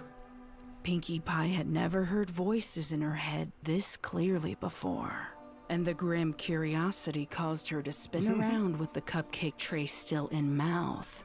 When she stopped, she could barely believe her own eyes. You really need to go to sleep. Standing at the counter with Pinkie's empty pie Porky tins and Jack. baking supplies was Applejack. Pinkie screamed out and flung the cupcakes into the air, stumbling backwards onto the stove and narrowly grazing the hot saucepan with her right hoof. The cupcakes went soaring, splattering around the kitchen, while the hot tin came whirling back down onto Pinkie's back right hoof. She screamed again, but more in shock than in pain, kicking the hot pan away as quickly as possible before letting her eyes focus onto the mare before her. That's all, folks. Playing tricks. This wasn't a dream or a cruel prank. This intruder was undoubtedly Applejack, but she wasn't quite the Applejack Pinkie remembered. Oh no, This things have Applejack changed. looked haggard, like a sun-bleached, worn-out piece of leather. Her fur was matted and unkempt, along with her mane and tail. Also, she really, really looked like Porky Pig for some reason. We never figured out why. Like a pony who hadn't had a proper bath in years. Pinkie couldn't see her eyes from underneath that old tattered hat, but she could see the hateful grimace, and that's what had startled her the most. Applejack wasn't exactly alone either, as she leaned against an old dirt-encrusted shovel and was wearing a belt with various old gardening tools. She's gonna hit Pinkie with that immediately shovel. recognized them as the very kind that had once been used as AJ's instruments of torture. Applejack? Pinkie said, her voice squeaking more than usual. Applejack! Pinkie flung herself forward. I knew this would happen. She's happy, and then Applejack is gonna fucking murder her. Her hooves outstretched like she was welcoming back a friend from an extended vacation. It was all Pinkie could think to do, knowing that her brain would need time to catch up with itself. Despite the innocence of the gesture, Applejack didn't give her the satisfaction. She didn't want Pinkie believing, even for a moment, that there was anything good left between them. She shoved Pinkie away, hard, and the pony fell against the sink, her head snapping back and forth so violently it gave her a headache. You don't get to touch me like you give a damn. But, AJ? Pinkie trailed off. She had a million thoughts buzzing around in her head, competing for a chance to form into words. So many things left unsaid, and so many questions. It only made her head throb harder. Don't you but AJ me. Applejack snapped back, taking her hoof and setting it behind one of the empty pie tins. Before rocketing it off the counter, Pinkie jumped and gasped out when the tin hit the adjacent wall.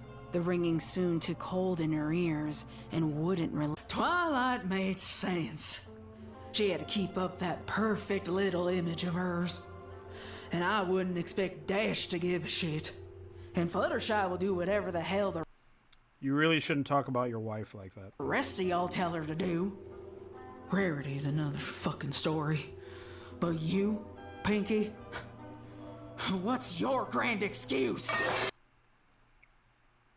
Bitch, I was baking.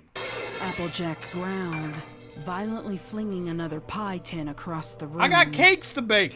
Excuse? Pinkie asked, voice shaking as she helplessly covered her ears from the increasingly loud timbre of ringing. For abandoning me! Applejack screamed, She's so upset. taking the shovel in her hooves She's so and upset. knocking every last item, ingredient and pastry, from the counter. Among the disarray, a bag of flour collided into the kitchen window, mere inches from Pinkie Pie's head, and she had to bite back the urge to sneeze when its contents billowed around her. I can't sneeze when I'm scared shitless. That takes away from the scene. No, I didn't, I swear. When Twilight told me the truth, I went there every day, Applejack. Every day. I wanted to see you, but they wouldn't let me. I begged, I pleaded, I even tried to bribe them with cake. Twilight had to drag me away. I wasn't going to give up, so she said I could send you letters and packages. I was writing 3, sometimes 4 letters a day. I didn't stop until they all came back. They said you rejected them. And you believed them. Just like that. This is gonna make me upset. Because Applejack is so mad that she's not thinking clearly. Or maybe she's thinking too clearly. I don't fucking know. At what point does one circle back around to the other? But she's going to kill Pinkie. And I feel like out of all of them, maybe Fluttershy a close second. I feel like out of all of them, Pinkie or maybe even Fluttershy just wanted her back and wanted everything back to normal. But that doesn't matter because Applejack is just going to kick the shit out of her anyway. Some friend you are. AJ's words stung like 1,000 bees, all attacking Pinkie's heart at once. She had often wondered if it was truly Applejack who had sent back her countless Who's your favorite pony, Wolf? Pinkie Pie. I'm about to watch her die. Haha. letters, all unopened and unread. Deep, deep down in the pit of Pinkie's stomach, she'd always known it was a lie. I shouldn't have given up. Pinkie admitted, strands of shame gripping around her heart like a vice. She hung her head, unable to bite back her tears. There was a brief, uncomfortable silence between them, while Pinkie succumbed to her soft sobs. They were interrupted by the wind whistle of Applejack's shovel whirling past Pinkie's head, to land mere inches away, stuck into the wall beside her. She jumped, gaping at the shovel. Okay. All right. I love Pinkie. I'm about to watch her get slaughtered right now. But that description was badass. Where she brought down the shovel and was this close to hitting her. And then you show me this? Oh, Applejack has had enough. Shovel that could very well have implanted itself into her skull. Applejack? I'm not really feeling very merciful tonight, Pinkie Pie. Lots changed since you knew me. And some things, well, I just can't forgive. Applejack abruptly jolted towards Pinkie like a mad mare, hooves outstretched for the party pony's neck. Pinkie didn't even have a chance to scream. She could only squeak in fear and duck out of AJ's way. She scrambled, crawling towards the stove as Applejack pried the shovel from the wall. Come here! Pinkie could hear the orange mare's gallop, her rapid heartbeats in sync with AJ's thunderous hooves. Pinkie jumped up from the floor and grabbed onto the only thing she could reach, the saucepan of caramel that had been melting on the burner. With an outcry of effort, she flung the pot and its contents in AJ's direction.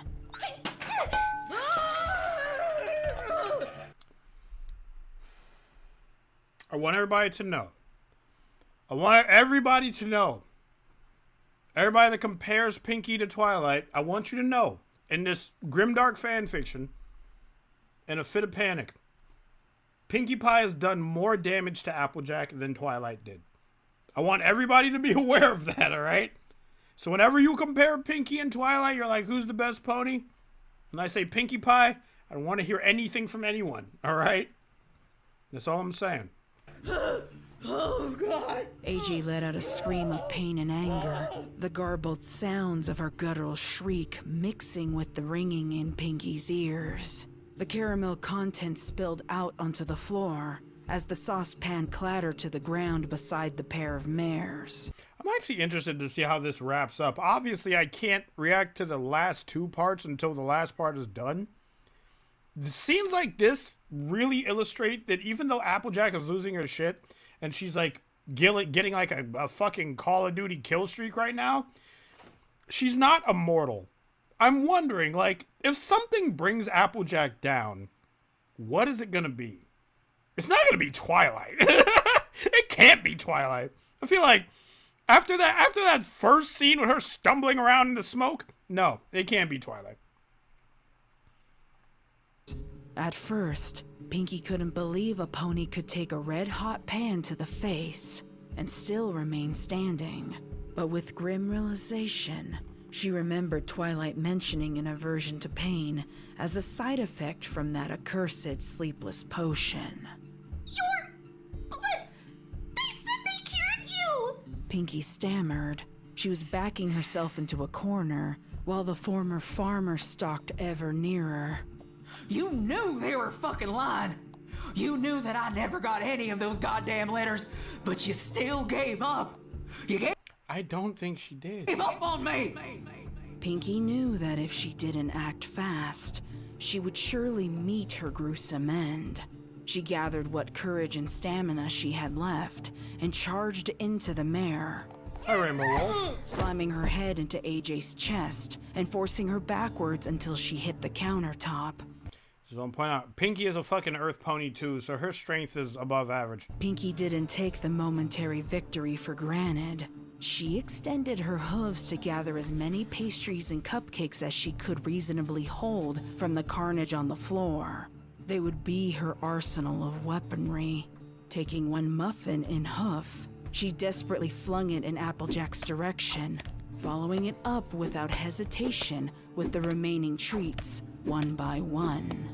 Pinkie knew her chance. Applejack, you,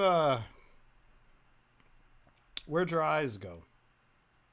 Did the caramel melt your eyes, Applejack? Chances of survival and escape would increase drastically if she chose to throw something heavier or sharper. But she couldn't fully comprehend those consequences. Objects like that could maim, dismember, or kill. Not Applejack.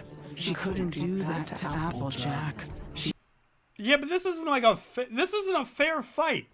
Pinkie is like, I can't hurt Applejack, but I have to defend myself. Applejack is like, I'm gonna kill you slowly, and everyone's gonna know. He already failed her. She couldn't keep failing her. The other mare didn't need to contemplate the severity of such a situation, as Applejack unsheathed the spade from her tool belt and hurled it towards Pinkie. Pinkie dodged again, only running on adrenaline now. As she looked for a way out, she saw the back door was a few gallops within reach.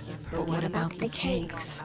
If her baking woke them before, what was to stop them from hearing this potential massacre? She I mean, I'm surprised that they're not awake now. knew she needed to get to the stairs Like, do they just think that Pinkie is just cooking with all this noise? and block Applejack from reaching them. Pinkie veered to the side, choosing to run around the kitchen, hoping to confuse Applejack. She made one mistake, though. Pinkie forgot the sticky caramel was now Oh no, she got caught in the caramel. soaking into the I was wondering what the hell this picture was. wooden floorboards near the discarded saucepan. Although it wasn't enough to keep her stuck in place, it was plenty effective in tripping her. Pinkie fell forward, grasping the kitchen curtains as a fruitless effort to soften her fall and snapping them out of place. She collided hard with the unforgiving floor, brain rattling in her head. A few seconds passed before Pinkie felt an incredible force yank her up by the mane and press her face towards the still lit burner. Oh no, this is like a kill you would see like Jason Voorhees do. Pinkie gritted her teeth and Or like pushed Michael back against Myers. the hoof that was trying relentlessly to incinerate her. She felt the heat singe the bits of fur on her cheek, but she refused to give up. In a moment of frightened insanity, Pinkie pushed her own face against the burner to shock Applejack enough to remove her hoof. It worked, and the pink pony pulled away from the heat as quickly as she was able. She didn't want to assess the damage. She just needed to get away. Maybe it was the final straw having to burn herself just to flee. Or maybe it was the thought of the innocent cakes in danger. But either way, Pinkie found... Reminds me of that liquid nitrogen kill in Jason X. Yeah, where he grabbed the assistant, dumped her head in liquid nitrogen, pulled her back up, and then slammed her into the countertop, and the whole front of her skull just, like, exploded. Found herself with much stronger conviction. If she didn't kill Applejack, Applejack would kill her. That's what I said. Like, this isn't a fair fight. You're worrying about, well, I want to stop her, but I don't want to kill her.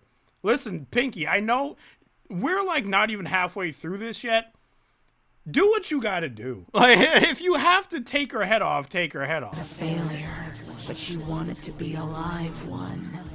Pinkie reached for some of the knives resting in the block on the counter near the sink.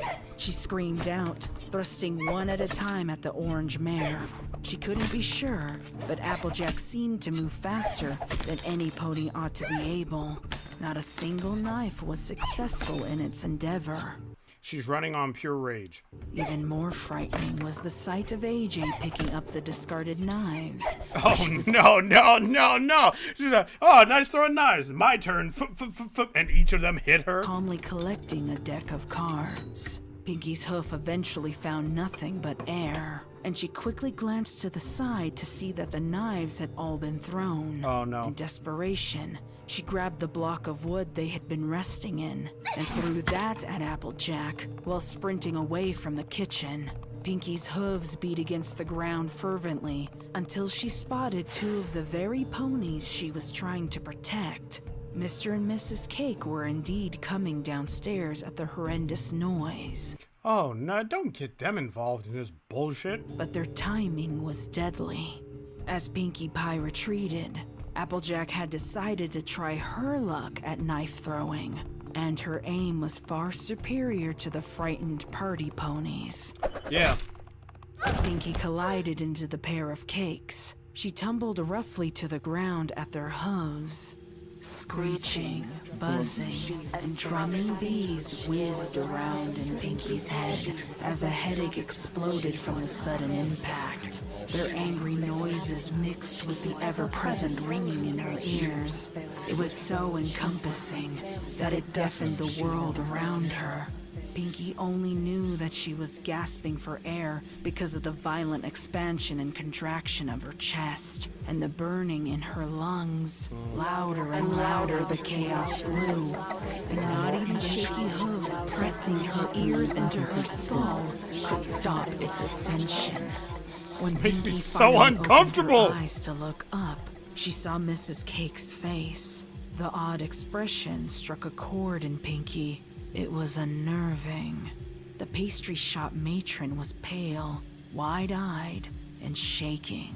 Oh, no. She was looking down, though not at the pink pony at her hooves.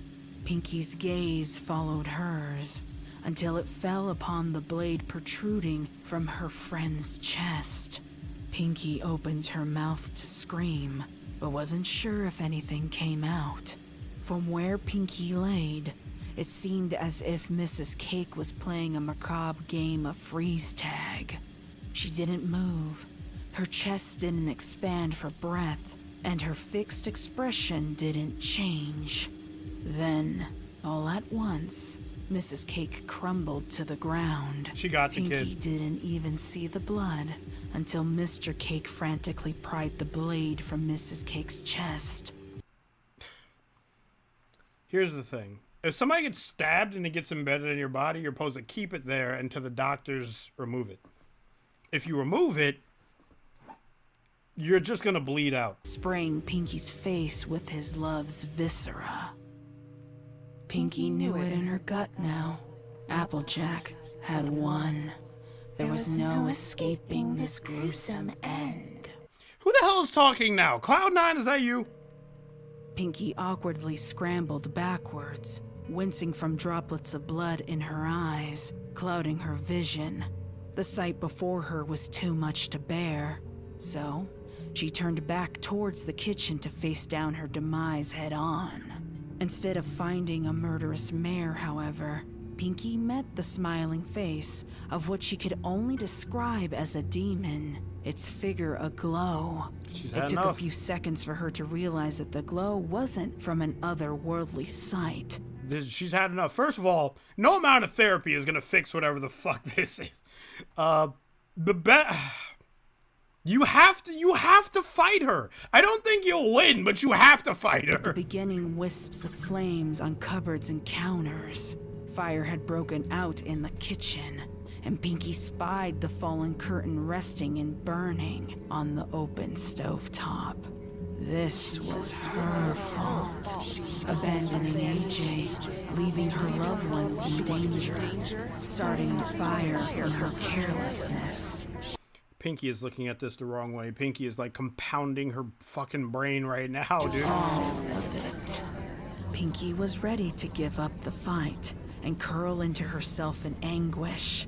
But just as she was about to squeeze her eyes shut and await her demise, Pinkie caught sight of the twins. Somewhere in the confusion, they must have joined every pony downstairs, only to find their mother's lifeless corpse. Their little cheeks were marred with tears as they tried uselessly to shake her back to life. Pinkie didn't know what strength she had left, but her hooves responded. She sprang up from the ground and screamed above the roar of the blaze at Mr. Cake. It was odd to feel the words in her throat. Can you repeat that? Unable to hear them. The fire and the damage it was causing had taken the place of the ringing and humming, but it was still too loud to be heard over. Pinkie grabbed Mr. Cake's hooves that were still clutched tightly to the body of his wife. You should have He just left the shook her blade away in. from him angrily, but she kept trying to drag him up. Pinkie. You know what? I can't even be mad at Mr. Cake that much because I feel like a lot of people know that you're not supposed to remove something if it gets embedded in your body. But at the same time, if you actually see like your loved one get embedded with something, I feel like your lizard brain knee-jerk reaction is to pull it out. But that's the worst possible thing you could do. But it's like he panicked in that moment, so fuck it, I guess. He could see the flames in her peripheral vision. They were seconds from consuming them all. It was then that she realized that she could no longer see Applejack, but assumed that she had fled once the flames overtook the kitchen. She did what she wanted to do. She it's like Pinkie sent a lot of letters. It was like, well, the Applejack sent a fucking message of her own. It was a small mercy to be able to help her loved ones without the crazed mare simultaneously trying to kill them. As Pinkie struggled to get a response from Mr. Cake, she grew to realize she couldn't waste more time on a pony that didn't want to be saved. No, she had the twins to think about now.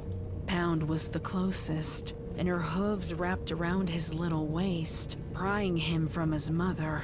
He thrashed wildly, beating his hooves against Pinkie Pie, and even bit down hard on her foreleg. This bitch. This fucking bitch. She couldn't afford to release him, though, and silently withstood his frenzied resistance. Pinkie and Pound were the closest to the back door, and the encroaching blaze had not yet overtaken it. She bolted towards their freedom until shaky, sweaty hooves were forced to fumble with a lock. Pound's thrashing was only making things more difficult, but Pinkie clasped him tighter to her chest. Finally, the door handle moved, and a rush of fresh air entered the kitchen as the door swung open wildly. The gust of wind it created picked up the powder of flour scattered about the kitchen, and the flames immediately took hold. A resounding explosion followed after Pinkie's getaway.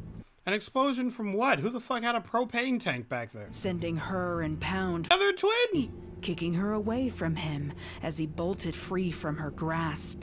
Luckily, the foal was wise enough to run away from the fire, rather than attempt any futile effort to save those within. Oh no. Pinkie didn't have the strength or mental capacity to follow after him. Flour is very flammable? Are you trolling me? All she could do now was lay in the street and stare. Sugar Cube Corner was completely alight, burning away all that she loved. Tears stung the burn on her cheek as she helplessly watched the fire's destructive glow. She kept her eyes locked, transfixed, on the orange mare standing in the window of the bakery's kitchen. Oh my god. Applejack hadn't fled at all. She remained to watch the fallout. Flames were licking the sides of her fur, but she did not burn. The unholy demon was immune. She was immune to the fire. One of Twilight's fucking potions that she drank makes this bitch fire resistant? You...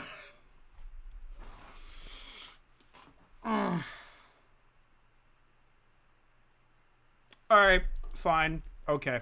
Alright, you know what? Fine. All right.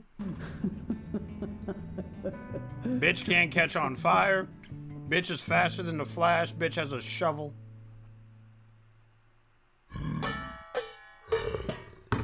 The sound of a very hungry bear's bowl colliding with the floor repeatedly was grating on Fluttershy's last nerve.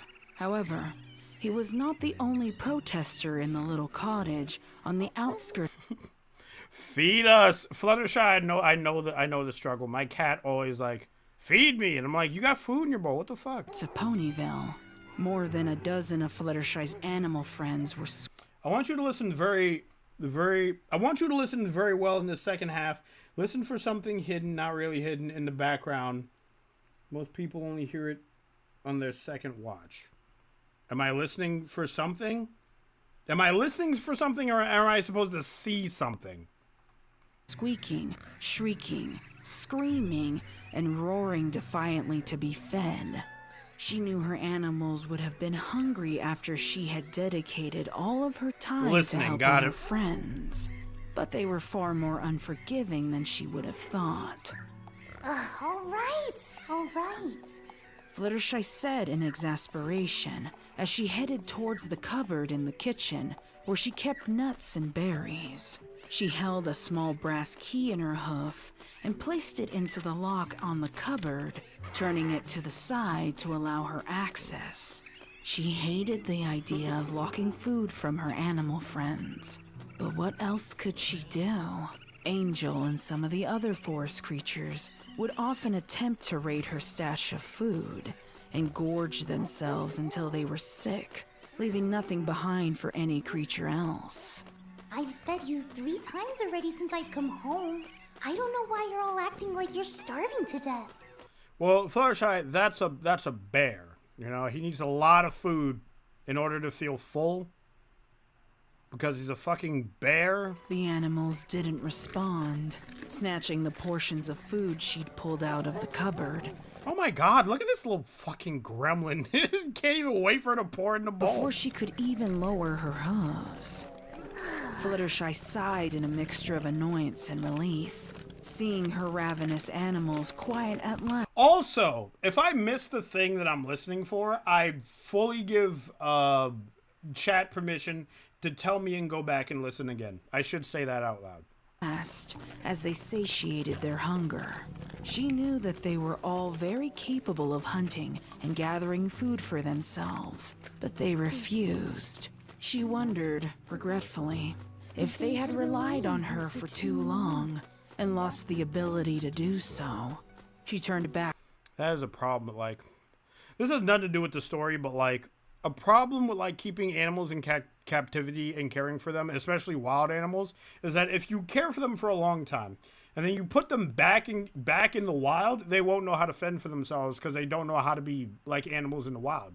You've basically turned them into pets where they think that all the food is given to them and they're to be pampered. So like, if you have a bear in your house and you feed it all the time, you can no longer bring that bear back into the wild because it'll back to the cupboard, locked it, then made her retreat from the overcrowded kitchen. Fluttershy's hooves felt heavier than she remembered them being. She pored over the days of events in her head. Wondering how it could have dampened her spirits so significantly. She knew Rarity had an issue with perfectionism, yet her constant requests for slight changes had Okay, I'm hearing a lot of shit right now. I'm hearing Fluttershy narrate her own fucking voice. down Fluttershy's resolve. Twilight certainly didn't help with her long list of tasks, which only a small fraction Fluttershy would deem important. I like how creepy this is. I said that before, but I gotta emphasize it again. I love how creepy it is, and I love how just random, like, multiple narrators are talking at once. So much so that I'm trying to pick out who is who now. You guys saw, I missed it with Scribbler at first. I thought it was just somebody else. She found herself with a pang of bitterness, too, at Rainbow Dash's sudden There's narrator. I was like, who the fuck is that? appearance at the end of the evening. Fluttershy had worked so hard for so long. Jesus Christ. Just to have Rainbow casually show up and decorate twice as much in 10 minutes. Than she had in 5 hours. If only she could stand up to Rarity. If only she could rationalize with Twilight's demands. Oh my God, I'm uncomfortable. If only she could turn away Pinkie's stomach-churning desserts. If only she could avoid the waves of guilt and pain she felt seeing that ice sculpture of Applejack. If only. Fluttershy's thoughts were far more negatively charged than she would have liked, and it gave her pause. I think I'm just exhausted. Wouldn't it be hilarious if Fluttershy kills Applejack? Fluttershy muttered out loud to herself, dragging those tired and near-useless hooves towards her bedroom. However, before she could take a single step inside the doorframe, Fluttershy's ears swiveled around to an unfamiliar sound. Slow, drawn-out hoof steps. Applejack definitely gets a lot of ground. I know she has the speed potion or whatever, but how far is the Sugar Cube corner from Fluttershy's house? They're not, like, right fucking next to each other. She wasn't sure why, but the sound instantly filled her with fear. It's the fucking boogeyman. Fluttershy snapped her head to look behind her, but found nothing. Fluttershy shook her head and pressed a forehoof to her temple. She massaged the skin to try and calm herself, but found little relief. She went to move again, and the hoof steps returned, louder this time. She was sure she hadn't made it up in her delusion, so Fluttershy briskly walked back down the hallway towards her living room. Hello? She called out, hoping no pony would answer. What you been doing to them animals, Fluttershy? I ain't never seen a more frenzied pack of wild vermin. Fluttershy's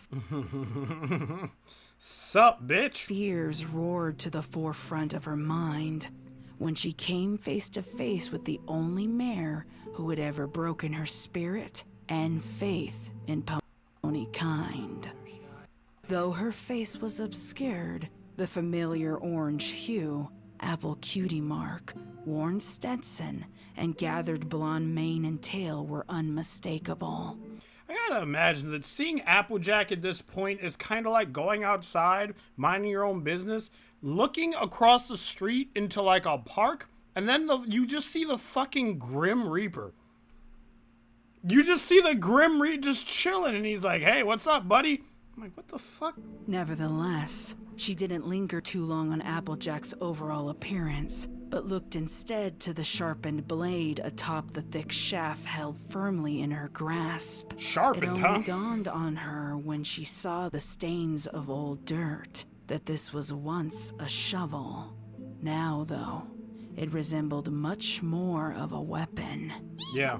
Fluttershy's wings flared, and she soared to the ceiling of her living room to put as much distance between her and Applejack as possible. You never were one to mince words, were you? How did you... Where did you come from? That's not the right question. Like a chef cleaning a knife before carving into meat. Oh no. What? What you should be asking is what I'm gonna do while I'm here. Applejack added, tilting her head towards the ceiling and locking eyes with Fluttershy for the first time. What the hell was that? The hell? Excuse me? Everybody shut up. Here. Applejack added, tilting her head towards the ceiling and locking... Is that a voice that said, I knew I wouldn't get away with this? Is that what I'm listening for? No. No, wait, hold up. Like a chef cleaning a knife before carving into meat. What? What you should be asking is what I'm gonna do while I'm here. Applejack added, tilting her head towards the ceiling and locking eyes with Fluttershy for the first time. Whispers in the dark. Does it say whispers in the darkness? Because it sounds like to me a voice is saying I never would have gotten away with this. Fluttershy's pupils shrank in horror when she saw the eerie, unholy red glow of AJ's irises. There's many more to listen out for a little later. Okay, I'm not even fucking there yet. It was so prominent. A crimson illumination tinted the rest Applejack, if you don't get the fuck out of my face with this shit. of her face, making her smile Keep listening. You guys are making my ears work overtime now. all the more terrifying. What happened to you?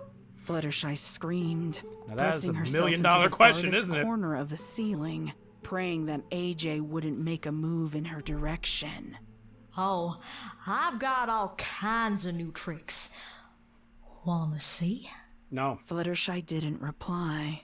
She could tell by Applejack's intonation that whatever she would have shown her would have been a terrifying sight. Instead, Fluttershy darted from the room to the kitchen. She knew better than to waste time trying to appeal to some pony who was obviously gripped by terrible dark magic. Fluttershy's first priority was the same one she'd had most of her life, saving the animals. She was almost surprised Yeah, but the bear can help you, I would assume. to find them all busily Chomping their third dinner. despite the unwelcomed visitor only a room away. What the fuck is that? What is this fucking marmoset ass ferret? You know what? No, I'm not even gonna talk about it. Fuck it. Go, little friends! Get out of here! Fluttershy screamed, gesturing her hooves wildly while checking over her shoulder for Applejack. Only some of the animals looked up at Fluttershy when she shouted at them, and even the ones that did eventually turned a cold cheek to resume feeding. Fluttershy didn't have time to calmly explain Why it was so dangerous for them to stay in her cottage. She had to act fast and efficiently. She scooped up a pair of chipmunks and flew to the window, gently tossing them onto a tree branch outside. They rolled into each other in confusion before getting up and shaking their fists angrily. I've been living with this bitch for all my life. This bitch is crazy. Fluttershy was getting an earful of their squeaky objections. Run! Now! Fluttershy hollered back at them before scooping Scribbler. Scribbler isn't here. I'm addressing her just in case she sees the VOD of this. Scribbler, what is this? Huh? What is this? Because that looks like Hunter's talisman. Did you talk to the artist? And did you get up in the artist's ear and you're like, you know, it would be cool if you put Hunter's talisman in Fluttershy's goddamn cottage? Bro, is that Flapjack? Where? Oh yeah, he's eating flapjacks. Oh my god. scooping up the next group of Is the talisman's name Flapjack? Oh god, that's embarrassing. critters and pushing them out the doggy door. She moved faster than No, she that's had the ever bird's name. moved All right, got it. before, determined to save them from some unknown fate. Harry the bear was the last one she had to move, and he was far too large to move on her own. Despite her pleas and desperation, he refused to budge. With no other options, Fluttershy sucked in a breath and bore her stare down upon him with no mercy. Harry stared blankly, slack-jawed, before scrambling to leave the kitchen through the door, where many of her other animals were attempting to sneak back in. Unfortunately for them, they were steamrolled by a retreating bear instead. Fluttershy immediately slammed and locked the door. She pressed her body against it and squeezed her eyes shut in fear. There you go again, putting the lives of pests and vermin above pony folk. Guess it was too much to ask to keep faith with your friends, when it's them animals you really give a damn about. Applejack said, walking slowly. Listen, not for nothing, I would save my cat more than most people. And calmly towards the kitchen. The shovel in her grasp was dragging across the wooden floorboards. And the scrape of metal felt like it was carving into the inside of her skull. Fluttershy ventured a look at the mare again, and the red glow seemed to only brighten the longer she stared. Eventually, Applejack stood between Fluttershy and her way out. The Pegasus knew she was trapped. She closed her eyes again, silently vowing that she wouldn't dare look a third time into those deep, horrifying red irises. Then again, you're swayed one way or the other by any pony with an opinion, ain't you? I don't even know if there's a single thought in that empty head of yours that is truly your own. Just have to kick them while they're down, huh? It's like, if you're gonna kill her. Don't fucking stomp on her personality. You know who takes orders and does what they're told without question? Critters. That's all you are, huh? An oversized, dumb critter. Damn. Fluttershy's If I was Fluttershy, I'd be like, alright, bitch, square up. eyes brimmed with tears. She'd been called many horrible things over the years. But this one especially hurt. Did other ponies see her this way? How exactly was she different From just another blindly loyal pet. Fluttershy's careening thoughts were interrupted when the animals on the other side of the door slammed themselves into it defiantly. They were... Oh, yeah. You know what? Fluttershy should, have more faith in your animals. Fluttershy is in, the death pose right now, where she's like, listen, kill me, leave my animals alone. Fluttershy forgot that one of her friends is a fucking bear that could actually help her fight Applejack. Screaming, chirping, chittering, and demanding to be let back in. How was she going to convey what was happening? Was there even any danger? All Applejack had done was berate her. But those eyes... Wait a minute. I don't even think this is what I'm supposed to be listening for, but I just want to hear that again. Demanding to be let back in. How was she going to convey what was happening? Okay, that was Fluttershy and Lost. Was there even any danger? That was narrator and Fluttershy. All Applejack had done was berate her. Okay, there's a voice coming out of this headphone, and there's another voice coming out of this headphone. I just thought that was cool, that's it. But those eyes... Those glowing, ungodly orbs. Fluttershy was sure they could only mean Danger. She braced. Should I say what it is to listen for? No, but tell me when it pops up. Like, get me ready for it. Like, if you can, just give me, a timestamp or something. Herself against the door as best as she was able, withstanding the repeated blows from her misguided animal friends.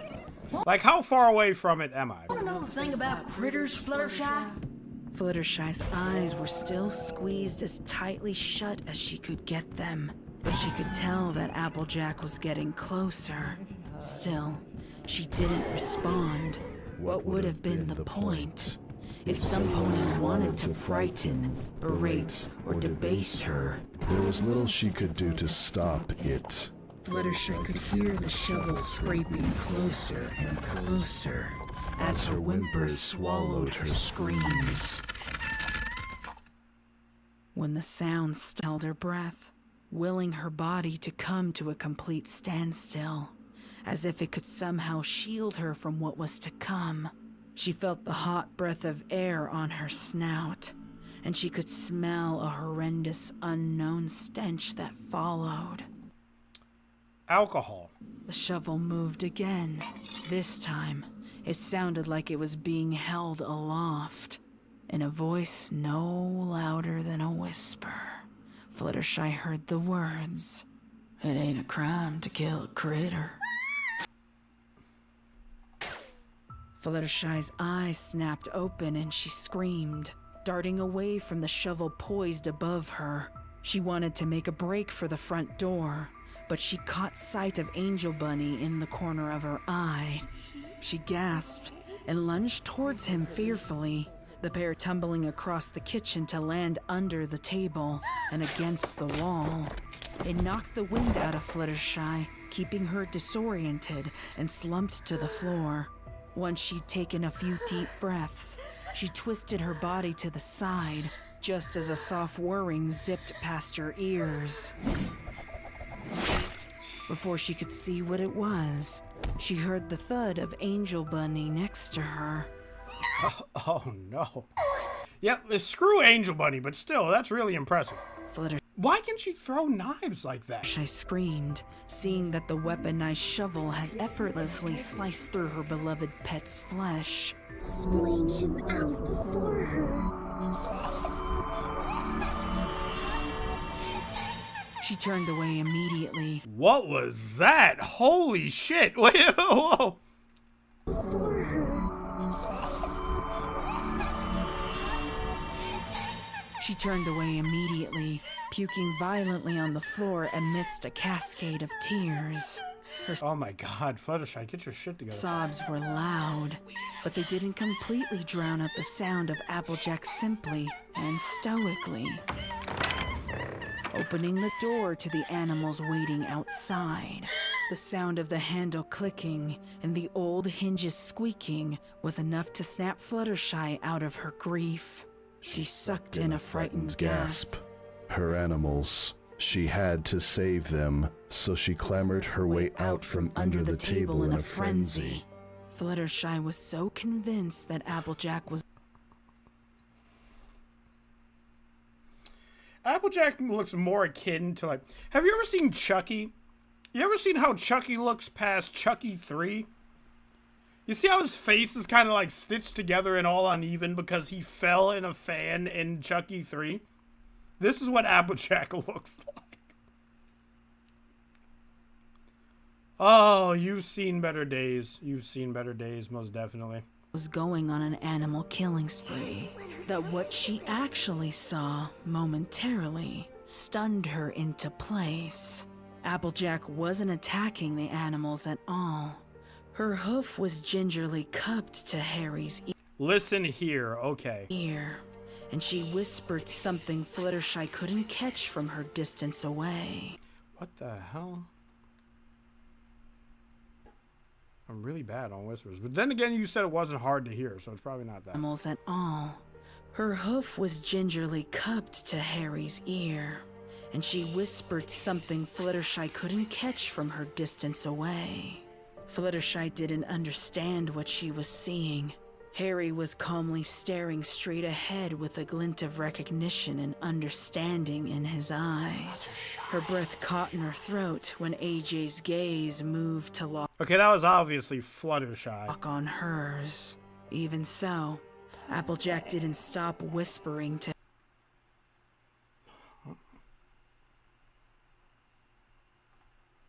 Excuse me? and understanding in his eyes. Her breath caught in her throat when AJ's gaze moved to lock on hers. Even so, Applejack didn't stop whispering to Harry. But this wasn't logical. It just didn't make sense. Applejack couldn't speak to animals. Unless that glow. It is dark magic. Fluttershy's gaze detached from AJ's long enough to see Harry's new pair of glowing red eyes. No, no, no, no! Inside Fluttershy was awoken the second she beheld his new, unnerving and evil illuminated face. It was like an erupting volcano. Red-hot anger that had been That just sounded like Cozy Glow. kept dormant for too long, finally unleashed. A few dark whispers from Applejack was all it took. Mere words and her animals could be swayed. Just like Fluttershy when her friends told her to feel one way or another. They just succumbed. Pushovers. All of them. Useless, mindless animals with no real capacity to make their own decisions or to come to their own conclusions. I will not stand for this Fluttershy slander. The pieces were slowly falling into place. Applejack wasn't going to get her own hooves dirty. She had something far darker in mind for the Pegasus and her demise. It's real fucked up. Get eaten by the animal that you take care of? Fluttershy took one final look at Angel's mangled, soulless body, then let out a guttural scream that could have shaken the cottage's foundation with its magnitude. Oh my god, beast mode. Harry roared defiantly back at Fluttershy as the pair raced towards each other. Fluttershy's mind was in a frenzy. No clear thoughts could penetrate the anger radiating from the tips of her wings to the base of her hooves. She had always been grossly underestimated when it came to speed, agility, and strength. Let's go, She bitch! used that to her advantage now, as she zipped around Harry, landing blows to his torso and head as he swung wildly at her. His claws were bared, and he was able to get a good swipe at Fluttershy's left flank in the struggle. She screamed out in pain, glancing to see the damage, and only finding a dark representation of how she felt. Somebody just said, "Don't touch me"? Into her cutie mark, marring it with blood. It was soon soaked through and visible from the spreading crimson. Animals don't have cutie marks anyways. Oh, come on. Animals kill. That honestly sounded like...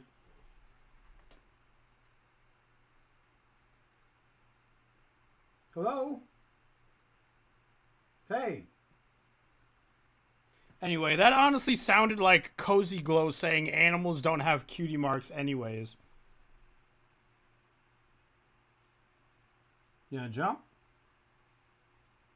You gonna jump? Yeah, she jumped. Animals all the time. Survival of the fittest, Fluttershy. Other animals started to enter the fray, their glowing red eyes unforgiving. Oh my god, she's gonna get fucking ripped apart. As they bore down on the mare they had once viewed as a saint and a mother.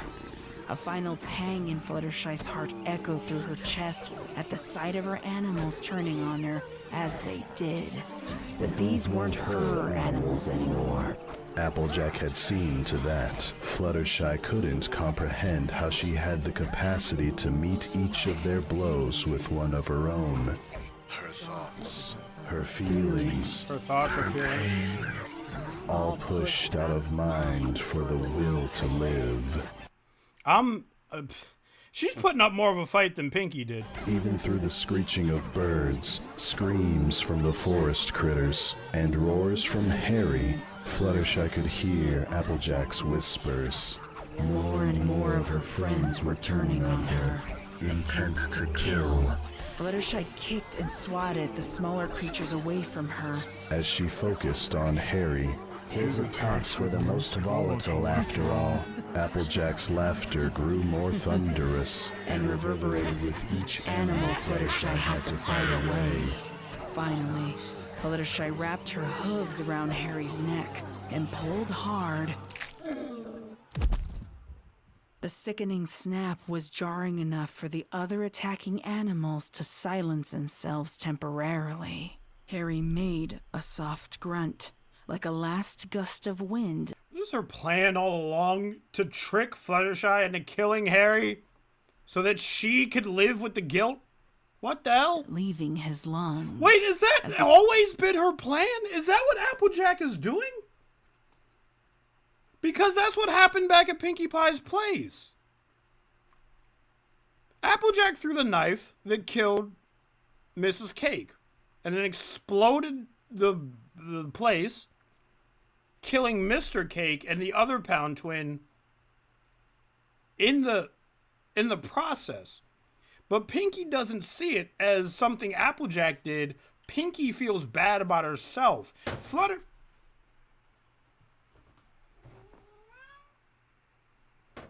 You know what? I'll fix that later.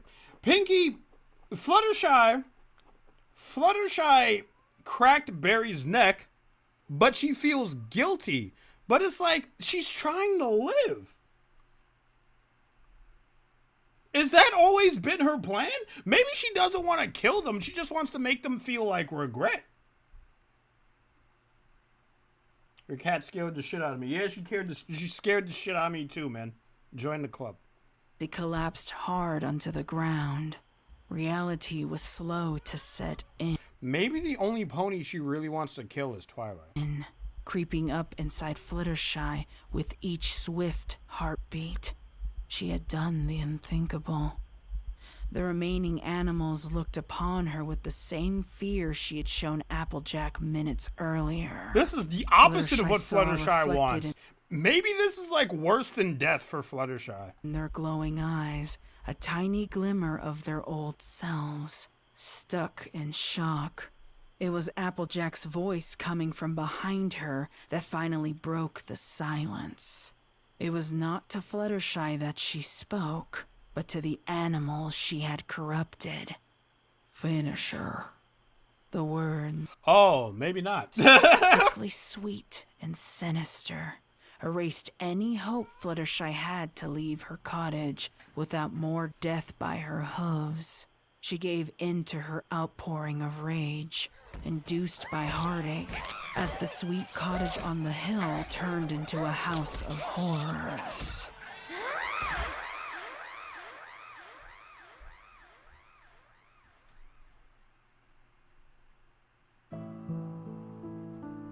Alright, so I'm guessing that I missed the thing that I was supposed to listen for. That was really good. I like the second part of this. Maybe a little bit more than the Pinkie part of this. Jesus Christ. I think the best thing about this is that, like, you don't really know if Fluttershy actually got out. She either died fighting for her life, or she killed all her animals, which is potentially worse. A little ha-ha. That's what I was supposed to be listening for? Nomad Flicker. No. Some credence has to be given to that picture. To illustrate that Applejack, she probably missed on purpose, now that I think about it, like. She's really good at throwing knives. Why would she miss with the shovel? She's just trying to spook them. She's like scaring them and then killing them. Where did Luna go? She's asleep.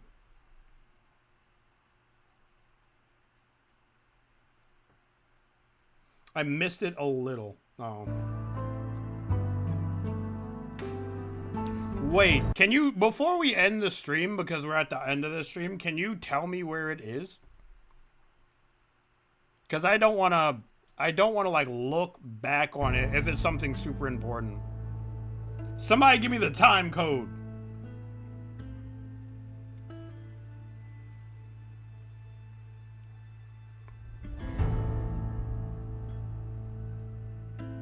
I'm trying to think, would Fluttershy survive that?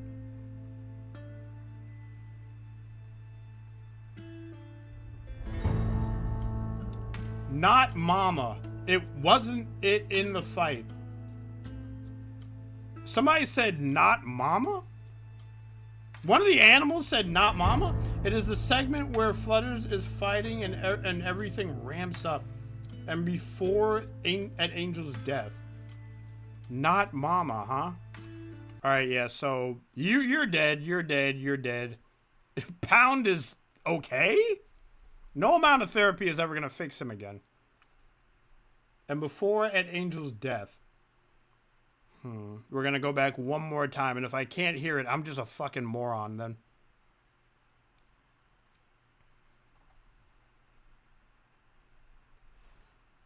I'm asking, not Mama, my bad. I'm tired. Pound is an orphan. Yeah, he ran into the fucking night.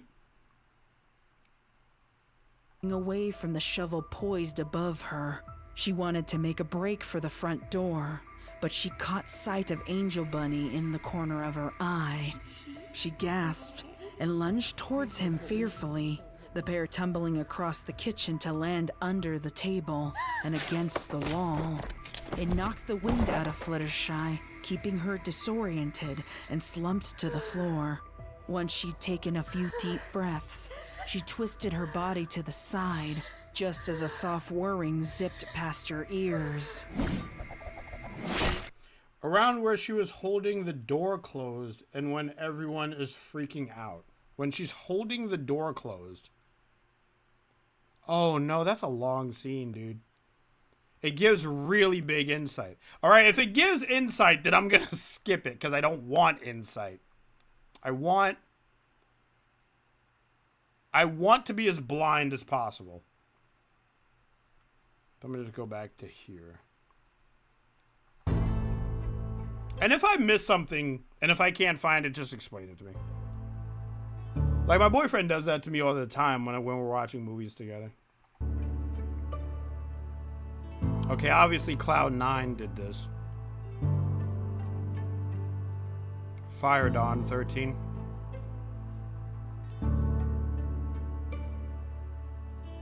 Well, if there's for a reason, they're for okay. I assume that they're gonna bring it back up in the other episodes. Can I see who did the other artwork? Art by Flutterpaws. How ironic.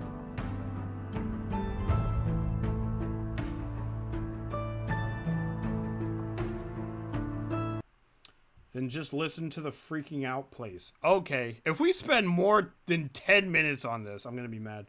I know what some of them say. I didn't even know there were voices at the door. I rewind it all the way. God damn, it's so long! Alright, fine. I shut in fear. There you go again, putting the lives of pests and vermin above pony folk. Guess it was too much to ask to keep faith with your friends, when it's them animals you really give a damn about. Applejack said, walking slowly and calmly towards the kitchen, the shovel in her grasp. Don't be mad. I mean, I'll look. You say when everybody's freaking out, right? I'll listen. The wooden floorboards. And the scrape of metal felt like it was carving into the inside of her skull. Is it that? Carving on the inside of her skull? Fluttershy ventured a look at the mare again, and the red glow seemed to only brighten the longer she stared. Eventually, Applejack stood between Fluttershy and her way out. The Pegasus knew she was trapped. She closed her eyes again, silently vowing that she wouldn't dare look a third time into those deep, horrifying red irises. Then again, you're swayed one way or the other by any pony with an opinion, ain't you? I don't even know if there's a single thought in that empty head of yours that is truly your own. She's poking. She's poking. You know who takes orders and does what they're told without question? Critters. That's all you are, huh? An oversized, dumb critter. Fluttershy's eyes brimmed with tears. She'd been called many horrible things. It isn't an echo or an overlay, but something quiet. Got it. Over the years, so it's none of this. especially hurt. Did other ponies see her this way? How exactly was she different from just another blindly loyal pet? Fluttershy's careening thoughts I think I caught it. Where is it? Did you hear it? were interrupted when the animals on the other side of the door slammed themselves into it defiantly. They were screaming, chirping, chittering, and demanding to be let back in. How was she going to convey what was happening? Was there even any danger? All Applejack had done was berate her. But those eyes... Those glowing, ungodly orbs. Fluttershy was sure they could only mean Dora as best as she was able, withstanding the repeated blows from her misguided animal friends. Want to know the thing about critters, Fluttershy? Fluttershy's eyes were... When Applejack was standing away from her, I heard something. I didn't catch what was said. Okay, we're going to listen one more time.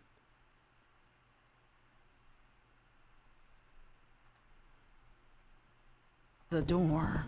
She pressed her body against it and squeezed her eyes shut in fear.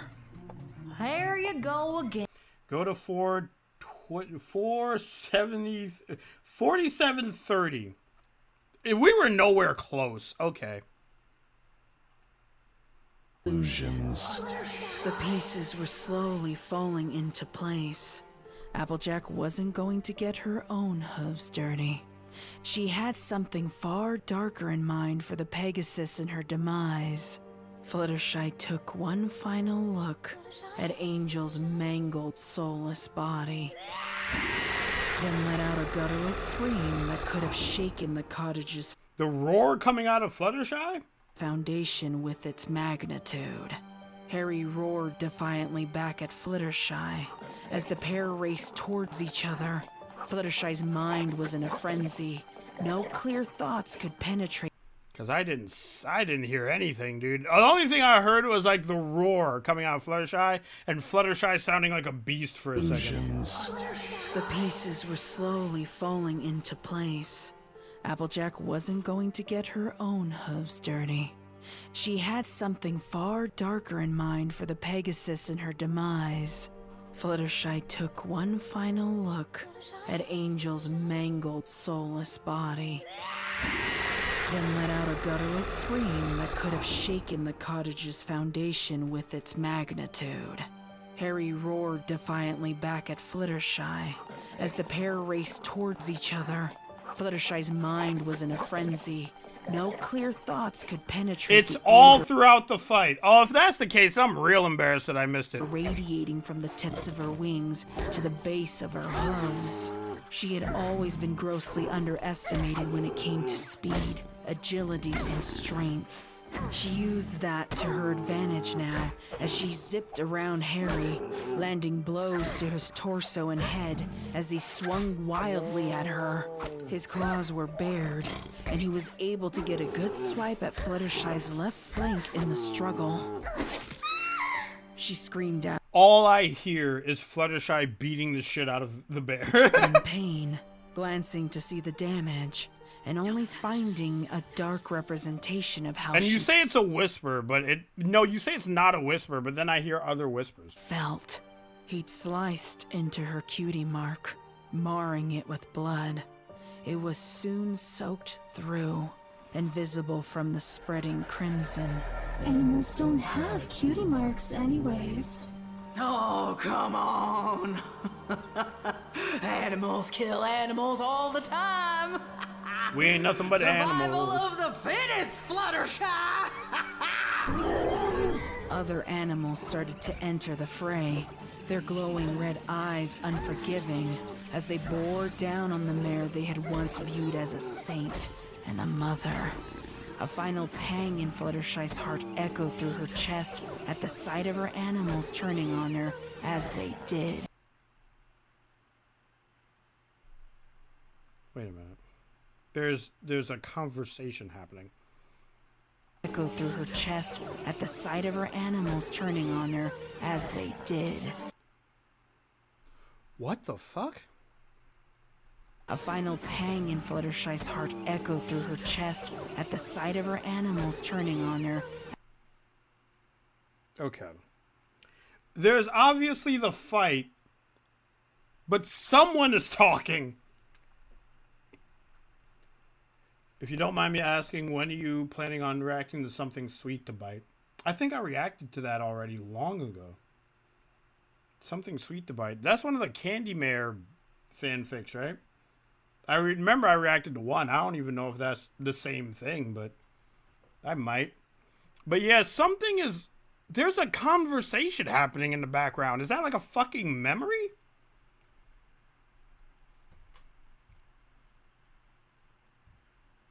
I need to react to the same thing again. Wait, hold on. No, before this stream ends, I'm gonna get this. There's like audio of children talking. And a mother. A final pang in The original one, not the spin-off fanfics. Got it. Fluttershy's heart echoed through her chest at the sight of her animals turning on her as they did. But these weren't her animals anymore. Applejack had seen to that. Fluttershy couldn't comprehend how she had the capacity to meet each of their blows with one of her own. Her thoughts. Her feelings. Okay, so the children, you've got this, Wolf. My only guess is that if they're children talking, are they bullies? Are they bullies from Fluttershy's past? Because I hear them, but I can't quite understand what they're saying over narrator's deep and booming voice. That's my guess. Is that it's a memory from the past, and it's like bullies teasing her. Her thoughts. Her feelings. Or is it like every single character, like every like memory of every character like talking bad about her? Her thoughts. Her feelings. Her pain. I couldn't comprehend how she had... I couldn't... Animals turning on her as they did. But these weren't her animals anymore. Applejack had seen to that. Fluttershy couldn't comprehend... Wait, there was a... I'm stretching. But there was a scene in the show where Fluttershy... There's a lot of eyes, and Fluttershy is surrounded by eyes, and it's...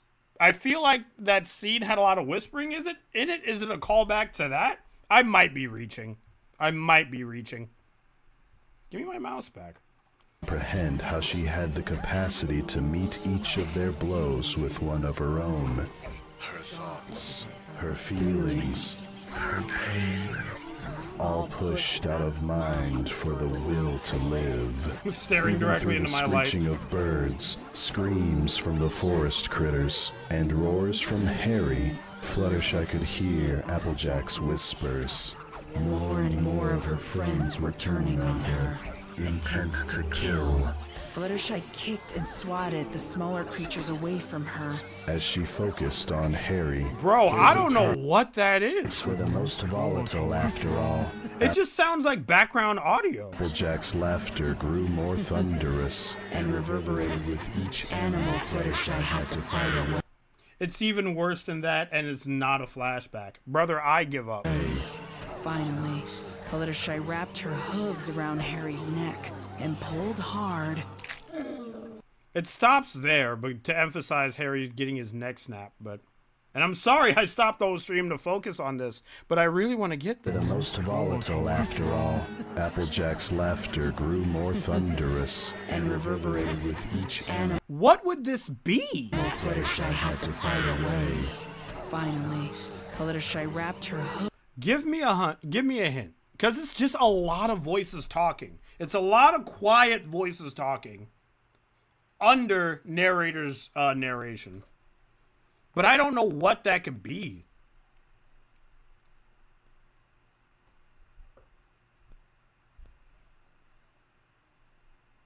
Would you like whose voice it is? Yes. Applejack's laughter grew more thunderous. And reverberated. Because to me, it just sounds like children talking and laughing. With each animal Fluttershy had to fight away. Finally, Fluttershy wrapped her hooves around Harry's neck and pulled hard. Her thoughts. Her feelings. We've been over this scene so many fucking times. Her pain. All pushed out. It's the animals? It's the animals? Wait, I would never have gotten that in a million years. I would have never gotten that in a million years. So she could hear the animal's thoughts as she's like fighting Barry? Out of mind for the will to live. Even through the screeching of birds, screams from the forest. They're saying something that they wouldn't be saying in a situation like this. Critters and roars from Harry, Fluttershy could hear Applejack's whispers. More and more of her friends. Okay, I have one final guess. My guess is that they are brainwashed and they're like, Fluttershy, why are you doing? Swatted the smaller creatures away from her. As she focused on Harry, his attacks were the most volatile after all. Applejack's laugh.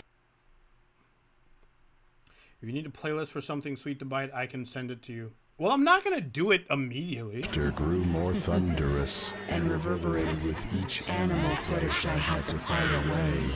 Finally, Fluttershy wrapped her hooves around Harry's neck and pulled hard. We're going to dine on hedgehog soup today. Nope. Away from her. Yeah, but that's my guess. My guess is just they're like, why are you doing this? We're brainwashed. We can't control what we're doing. That is my guess, dude. I don't know. I would... First of all, you told me it was the animals. I would have never gotten that in a million fucking years that it was actually the animals. Have you heard the Silent Ponyville story? I have. That was actually one of the very first Grimdarks I listened to, but I've never reacted to it. And I feel like if I react to it now, my reaction is going to be disingenuous because I've already seen it. But yeah, can we wrap this up now? I got that it's the animals. They're either being like, kill her, or they're like, why are you doing this? This hurts. I would have never gotten that shit in a million years, to be honest. Wait, hold on. How would I know they're the animals? They never speak. They actually make animals noises. They're saying, please don't hurt me. What is she doing? Is she okay? Fluttershy, stop. Don't do this. Somebody stop. Okay, so I was fucking right. Yeah. Please stop, Mama. She'll kill us. Yeah, that's grim. I'm glad. Finally, we've got all this way to get to here. But then, yeah, that's really grim. That's really, really grim. Do you think Fluttershy was just too mad to hear it? Like, she was just so caught up in, like... In the anger to be like, yo, the animals are not of the right mind right now.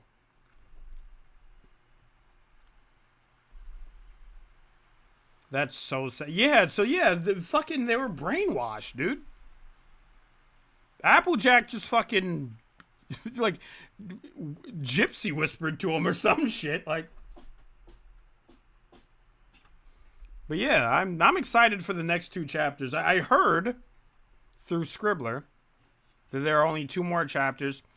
Lost has not released a finale yet, but she has released a 3rd part. I think she's releasing the finale soon, so I'll keep an eye out for that. Cat sneezes. Yeah, my cat sneezes sometimes. Anyway, yeah, I'm gonna let you out, you little bastard. Anyway, goodbye, everybody. Goodbye. Go touch grass. Goodbye.